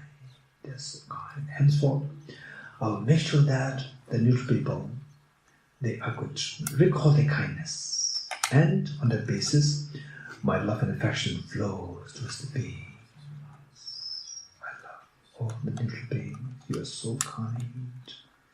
Henceforth, I will never have ill feeling towards all the neutral beings. You are so kind. Okay. Wow, it's amazing. Now what about the difficult people? Yes, of course. Finally, what I want is I want Buddhahood. Without the Buddhahood, even if I get the immediate food given by my mother, even the immediate clothing, the food, composition so far given by my friends, by the husband, by my wife, children, so forth. But again, I have to depend on more. So when will all these will stop? Is when I achieve Buddhahood. So to achieve Buddhahood, I have to get rid of the mental states completely. To get rid of mental states completely, the self-centered attitude must be completely eradicated, uprooted. And self-centered attitude can be uprooted only with the other-sharing mind. And for the other-sharing mind to get the most sophisticated other-sharing mind, self-centered attitude must be identified in in subtler forms. And who helps me to identify this self-centered attitude in its subtlest form? So when you become like, say, practice of Bodhicitta retreat, you go back, you start practicing Bodhicitta, and you improve it, and your parents are so fascinated to see that, wow, my daughter has improved so much, she has become so compassionate, so sensible. Earlier she or he used to shout at me very easily. Nowadays she stopped shouting, she always inquired about my health, and being so kind, amazing change because of and she went to Kalachakra Center for Bodhicitta retreat, he went to Kalachakra Center for Bodhicitta retreat, she changed amazing. So your mother is so happy, and you feel because of the mother's response, because of the father's response, because of your children's response, because of your husband's response, because of your wife's response, the very positive response, you feel that, okay, I've achieved something. So there you don't identify the self-centered, subtler self-centered attitude, even though you have improved to 60%, 70%, and to a great extent like gate, somewhere there. The more you improve, the less likelihood that you can identify the subtler, self-grasping, self-centered attitude. It is only your enemies who make you uneasy. It is only your enemies, your difficult people who make you uneasy. The moment you feel uneasy, this is an indication. This is a symptom that you still have the self-centered attitude. Your enemies are still saying that, they're saying that, look, I really appreciate what you've been doing in the Bodhicitta retreat, but still you are weak, you have the self-centered attitude. Look, you felt the unhappiness here, unease here. This unease because of self-centered attitude. Still you have the self-centered. Wow, it's amazing. It's because of them that people identify the subtle self-centered attitude. Just as the way I go for annual checkup, physical medical checkup, that I pay the doctors. Please, doctors, see if I have some problems inside my body. I cannot see that because they are very subtle. If it is a very gross headache, very gross flu, very gross pains, I can identify them. But then I don't identify them because they are subtle. So doctors, please see if I have these problems. So you pay them. You may request them. You request them, you pay them to identify these problems. The doctors, when you pay them for the medical check, the annual checkup, they will not give you any treatment. They will simply, you are paying them simply for identifying your problems. And the enemies, they do a much more important job than that. And yet you don't pay them. They are all doing this. They're all doing this. This is incredibly great kindness of them, that they help you to identify the subtle self-grasping, self-centered attitude. Because of this identification, you will realize, still I need to work on the bodhicitta, still I need to work on the other-cherished mind. The more you other-cherished mind, the self-centered attitude that you've identified, the subtle ones, with the help of your enemies, they can be eradicated. Finally, it is through identifying the subtlest of self-centered attitude that you can achieve the Buddhahood. So the Buddhahood is actually the only person who can give you the final Buddhahood is your enemies. So your enemies, in fact, of all the three kinds of people, the near and dear ones, the neutral beings and enemies, the one who gives you the greatest of the goal, greatest of the gift, is the one who is the kindest. And that is your enemies who give you the Buddhahood. So the enemies are the most kind to me. If you practice, when you see how difficult it is to abandon self-centered attitude, the more you feel the gratitude towards the enemies. Amazing. Wow. Yes, I never realized this before. Now, today, because it's a Bodhicitta retreat, I'm going to realize this. This is what was taught by Bodhisattva Shantideva at Nagarjuna, Buddha Shakyamuni. I'm so happy. This is what His Holiness the Dalai inherited from all these great teachers, and eventually from Adhishathipa Shirikana, who in turn received this teaching from the Bodhisattva Lama Selingpa, who in turn received this teaching from all these Indian masters to the Buddha Shakyamuni. Amazing. I'm so fortunate. Wow. Now I feel so close, exceptionally towards the difficult people, the enemies. Now I feel close towards my near and dear ones, towards the neutral beings, towards the difficult people, towards enemies. My mind now flows towards all the sentient beings, particularly towards the difficult people. Now there's no difficult people for me. Now there's no enemy for me. Everyone is my very, very near and dear ones, extremely near and dear ones. My mind flows towards all of them. Amazing. Okay, before we go to step 8, the interim step, which is compassion, which is implicitly mentioned there, is the compassion. Okay, now you feel so close and affectionate towards all the other sentient beings. What's the plight of these sentient beings? Don't forget that the beings are suffering, just as you have suffered so much since time immemorial till now because of self-grasping ignorance, self-centered attitude, because of which you have the sickness, aging, death, pain of losing near dear ones, the fear, anxiety, depression, so forth. all the other beings to whom you love so much now, they are suffering the same way. Sickness, aging, death, fear, tension, trauma, the pain of losing near and dear and so forth is agonizingly painful. Yes, that's very true. That's very true. May all my dear Mother Sentient beings be freed from suffering and the cause of suffering. Oh, how do you feel that? May all my dear Mother Sentient beings be freed from suffering and the cause of suffering. May all my dear Mother Sentient beings be endowed with happiness and the cause of happiness. Wow, amazing. Wow. How are we going to do this? Who is going to do this? I will do it. I will do it. I will take the responsibility that all my dear Mother Sentient beings are freed from suffering and the cause of suffering. I will take the responsibility that all my dear Mother Sentient beings are endowed with happiness and the cause of happiness.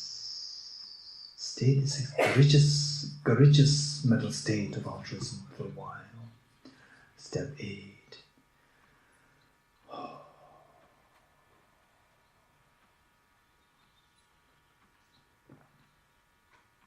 Amazing. But how are we going to do this? How are we going to do this? Yes, that's true. In the history of humanity, there was once a Prince Siddhartha who eventually succeeded in this journey of Gate, Paragate, Parasangate, Bodhiswaha, and then he became such a sun-like guide to all the dear sentient beings, who is perfected in 3 qualities: perfect love, perfect knowledge, and perfect power. Amazing. Somebody's there who successfully accomplished this state to benefit all sentient beings. Amazing. I will also follow his step. I will also become Buddha for the benefit of all dear sentient beings. May I become Buddha for the benefit of all my dear sentient beings. I will become Buddha for the benefit of all my dear sentient beings. Okay, we will, with folded hands, we'll make this commitment 3 times together. I will become Buddha for the benefit of all my dear Mother Sentient beings. I will become Buddha for the benefit of all my dear Mother Sentient beings. I will become Buddha for the benefit of all my dear Mother Sentient beings. Stay in this spirit, beautiful mind of Bodhicitta for a while.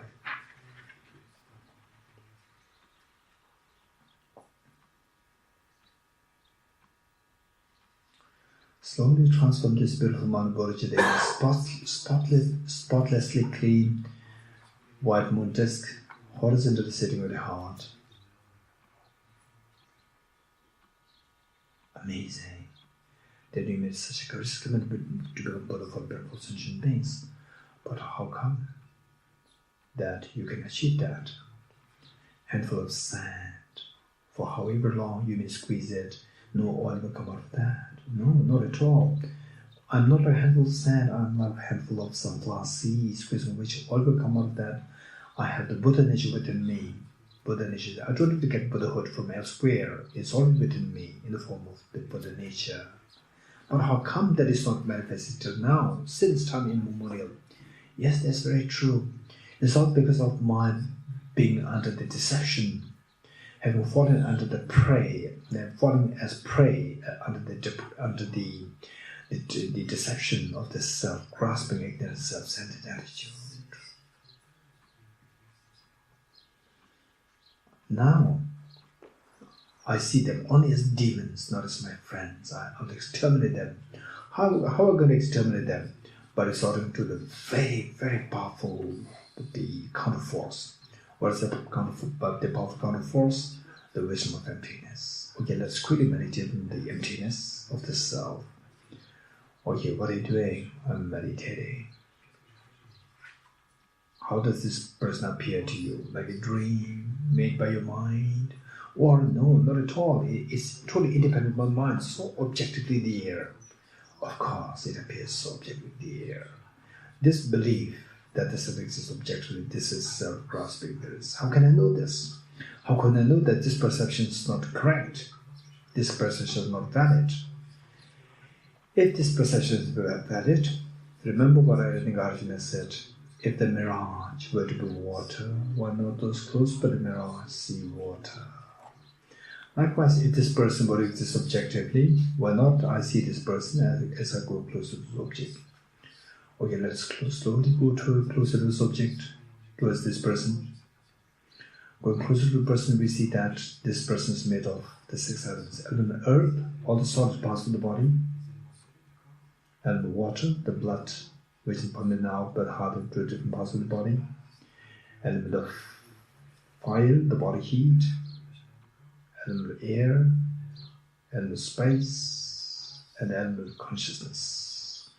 Even the consciousness is also not me. Consciousness, I'm a male, I'm a female. My consciousness doesn't have a gender. Gender is also based on my body. So therefore even consciousness is also not me. And people can see me. People cannot see my consciousness. So therefore even the consciousness is also not me. Okay, now the 2 questions. What do you see? I'm seeing 6 elements. Second question, where is the person? The person is not one with the 6 elements, no different from 6 elements. The person disappears. This person, this I disappears. It's empty. Stay in this experience for a while. This person is you see that the person is empty objectively. Stay in this experience. Stay in this experience of non-affirming negative. Okay, slowly transform this fearless mind of the vision of emptiness into a spotless, clean, thumb-sized white vajra, vertically seated on one to scale your heart.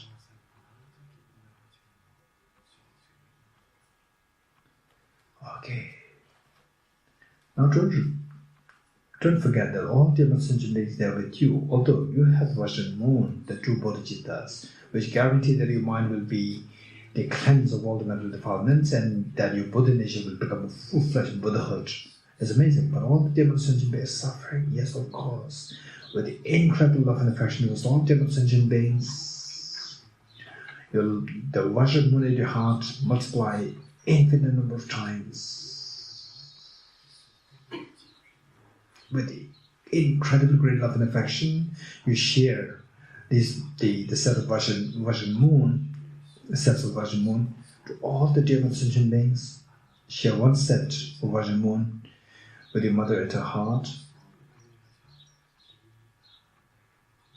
one set with your father at his heart, one set with each one of your family members, including children, one set with each one of the ascension beings here in Saint Cosme, Kalachakra Center, one with each one of the ascension beings in France, one each of the ascension beings in the entire universe.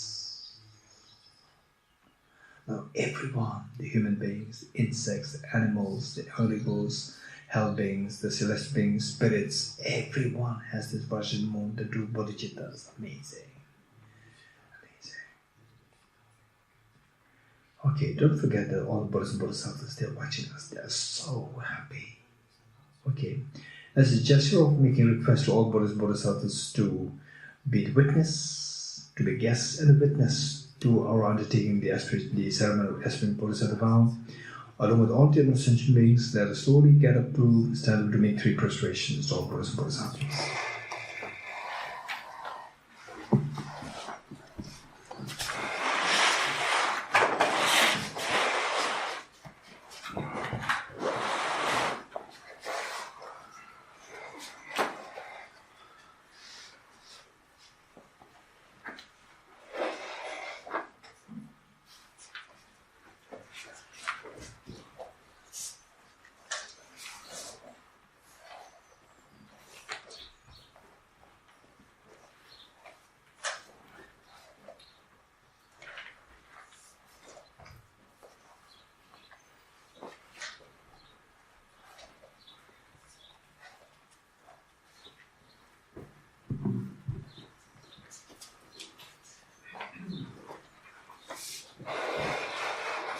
Okay, sit on the right knees.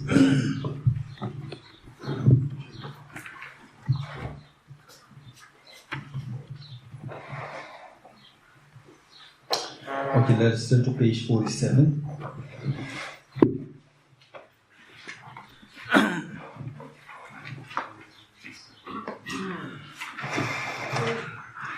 Okay, reinforce Buddha's Bodhisattvas. They're so happily witnessing what we're doing here. Like the two parents, seeing that the child, the young daughter, the young son, age 5, for the first time in his or her life, making a performance as a part of the school performance in public.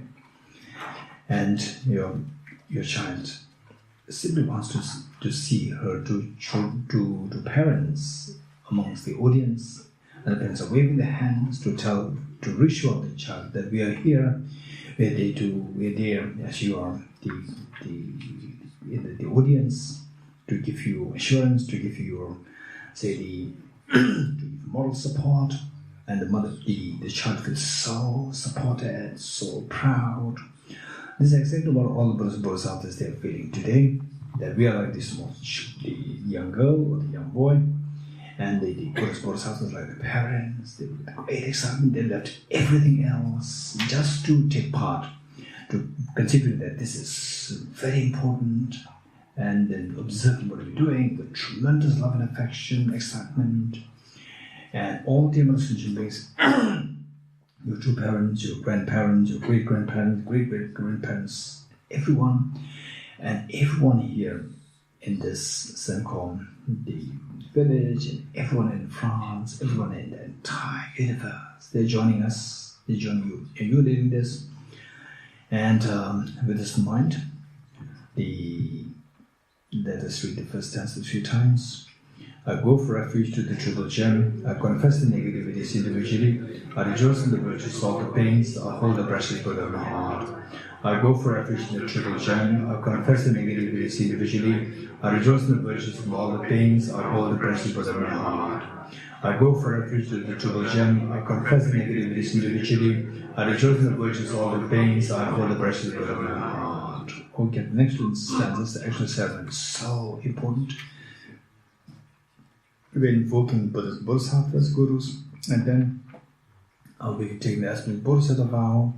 During the third repetition, of course, let us not miss the meanings, let us not miss to invoke the experiences. And in the third repetition, when you say the last 2 lines, that, and likewise shall I do successfully follow the Bodhisattva practices, imagine that you've received the aspect of Bodhisattva vow, and you feel the joy of having received this. Okay.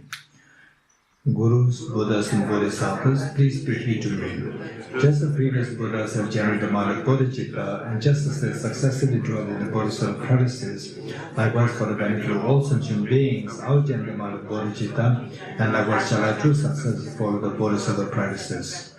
Gurus, Buddhas and Bodhisattvas, please be here to me. Just as the previous Buddhas have generated the mind of Bodhicitta, and just as they successfully dwell in the Bodhisattva practices, likewise for the benefit of all sentient beings, I will generate the mind of Bodhicitta, likewise shall I too successfully follow the Bodhisattva practices. Gurus, Buddhas and Bodhisattvas, please be here to me. Just as previous Buddhas have generated the mind of Bodhicitta, and just as they successfully follow the Bodhisattva practices, likewise for the benefit of all sentient beings, I will generate the mind of Bodhicitta, and likewise shall I too successfully follow the Bodhisattva practices. Okay, just feel the joy over having received the aspirant Bodhisattva vow. You're very fortunate, extremely meritorious, and the so much of benefit, and the commitment, of course, is to the best I can, I will benefit others, and if not, at least I will not harm others. So with this mind, this is something, if you think very carefully, since time immemorial till now, in most likelihood, we have not really got the opportunity to take this aspirant Bodhisattva vow. And today, and the last over like 4 or 5 days, we take this aspirant Bodhisattva vow.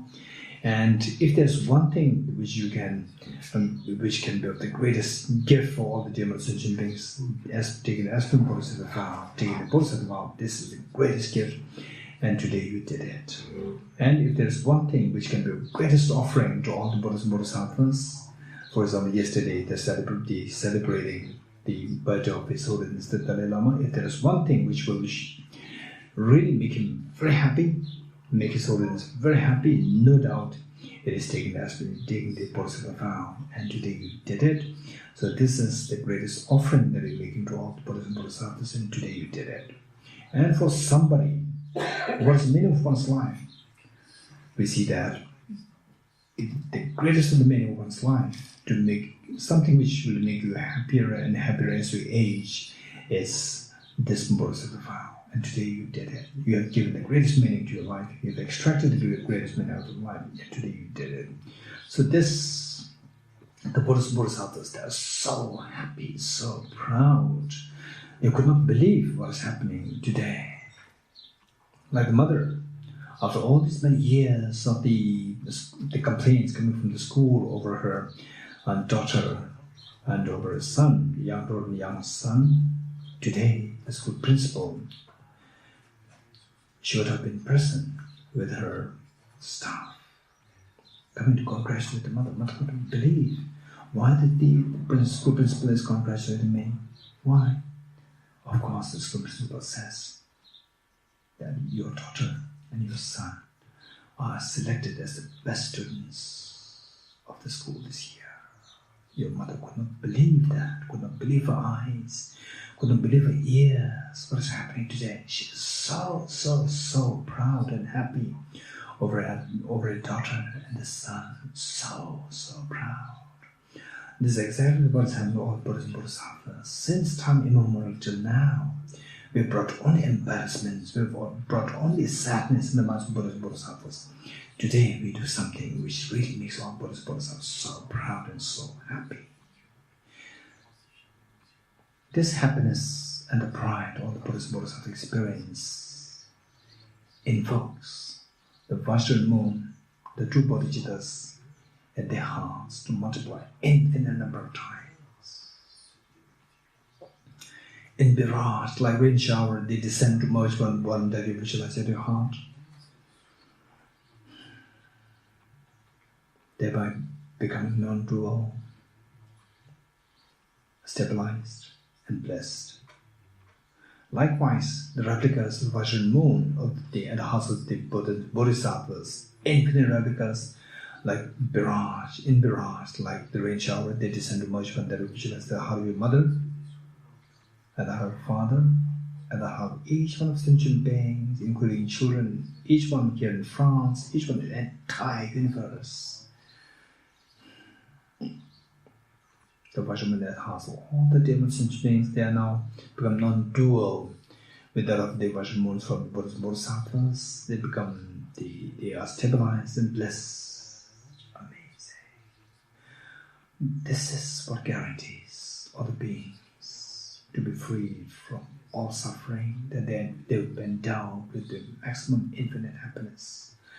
And this is all happening because of kindness of all the Buddhas and Bodhisattvas. As a gesture of thanking all the Buddhas and Bodhisattvas, along with the other sentient beings, they slowly get up to make three prostrations to all the Buddhas and Bodhisattvas.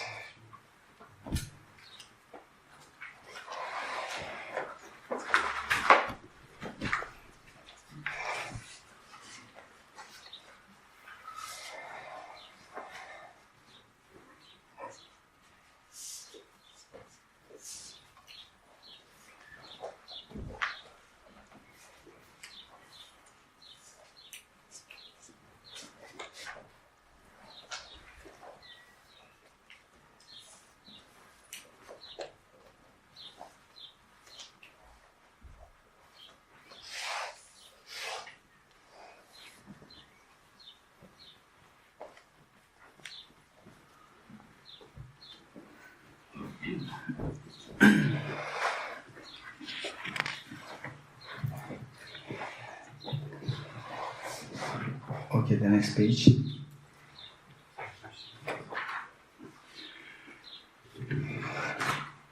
In order to throughout my official lifetimes, may always be guided by the compassion Buddha and be able to uphold the true practice of Bodhicittas even at the cost of my life.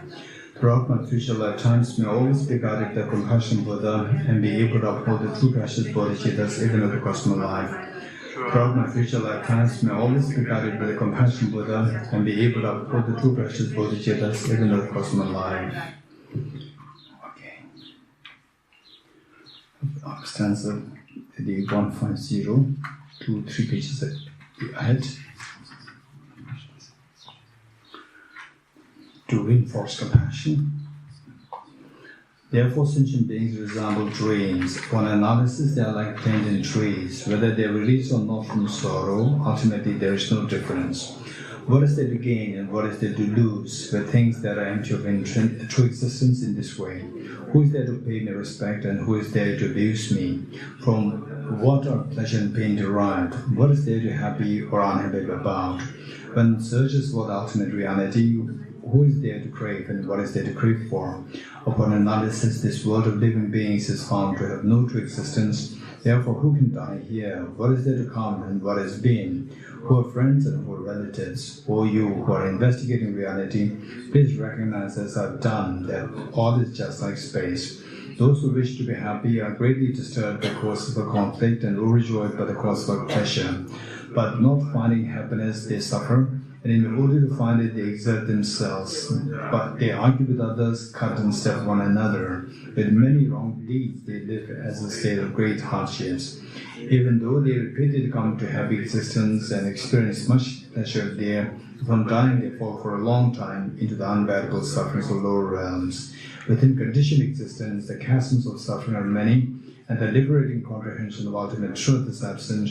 Furthermore, the apprehension of true existence and the understanding of emptiness mutually contradict one another. But if while in conditioned existence I do not realize this ultimate truth, I shall continue to experience a limitless ocean of misery, unbearable and beyond analogy. Likewise, through not having the realized emptiness, I have little strength for virtue, and my human life of leisure and endowment is indeed very short. Also, I strive hard to live long and avoid illness. I am concerned with hunger, rest and sleep. I am injured by others and keep meaningless company with the childish. Therefore, this life swiftly passes with no meaning, and it is very hard to find the chance to investigate reality. In this state, where is there the means to reverse this beginner's habit of grasping true existence?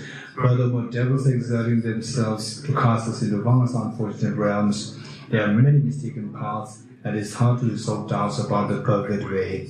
It will be hard to find the leisure of human life again, and extremely difficult to find the presence of the Buddhas. It is difficult to forsake the flood of the afflictions. Alas, sentient beings will continue to suffer. For indeed, it is a worth-feeling sorrow for those that drift in the river of pain, who although they experience great miseries, are unaware of their suffering they go through. For example, some ascetics wash themselves again and again, and others repeatedly enter the fire. But although they thereby suffer greatly, they pretend themselves as being happy. Similarly, those who mistake their suffering for joy and live as though there were no aging or death are first of all killed by the lord of death, and then experience unbearable misery of falling into lower realms. When shall I be able to extinguish the pains of those tormented by the fires of suffering, with the ring of my accumulated happiness that has sprung from the clouds of my merits, and by having in the manner of not objectifying true existence, intensely will I gather the accumulation merit? When will I be able to reveal emptiness to those who are wretched and sad by view of the true existence? Okay, the rejoicing page, the next 2 pages, rejoicing stanza 25. In order to further increase it from now on, those with discernment who have recently seized an awakened mind of Bodhicitta in this way should highly praise in the following manner. Today my life has borne fruit. Having well obtained this human existence, I have been born in the family of the Buddha, and now am one of Buddha's children. Thus, whatever actions I do from now on must be in accord with the family. Never shall I disgrace or pollute this noble and unsullied race. Just like a blind person discovering a jewel in a heap of rubbish, likewise by some coincidence an awakened mind has been born within me, is the supreme ambrosia that overcomes the sovereignty of death, is the inexhaustible treasure that eliminates all poverty in the world, is the supreme medicine that cures the world's disease, is the tree that shelters all beings wandering and tired on the path of conditioned existence, is the universal bridge that leads to freedom from unhappy states of birth, It's the dawning moon of the mind that dispels the torment of their disturbing conceptions. It's the great sun that finally removes the misty ignorance of the world. It's the quintessential butter from the shine of the miracle Dharma. For all those guests traveling on the path of conditioned existence, who wish to experience the bounties of happiness, this will satisfy them with joy, and it should place them in supreme bliss. Today, in the presence of all the protectors, and we are born to be guests at a festival of temporary and ultimate delight. May gods, demigods, and all be joyful. I dedicate the merits thus gathered to the realization of these and the prayers of the Buddhas and Bodhisattvas of the 3 times, and to the upholding the doctrine of Scripture and insight.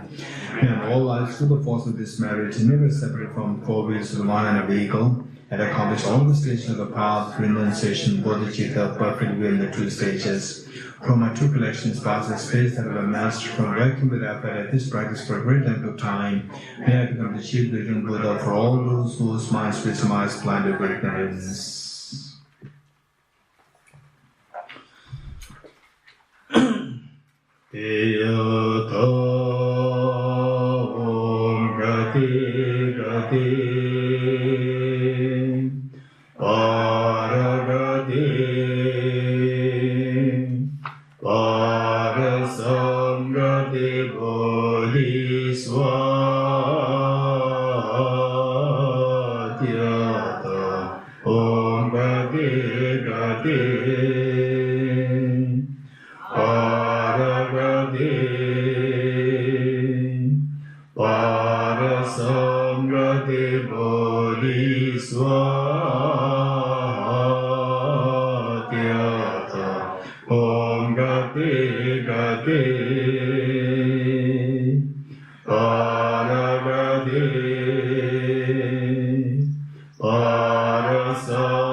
Okay, 3 prostrations.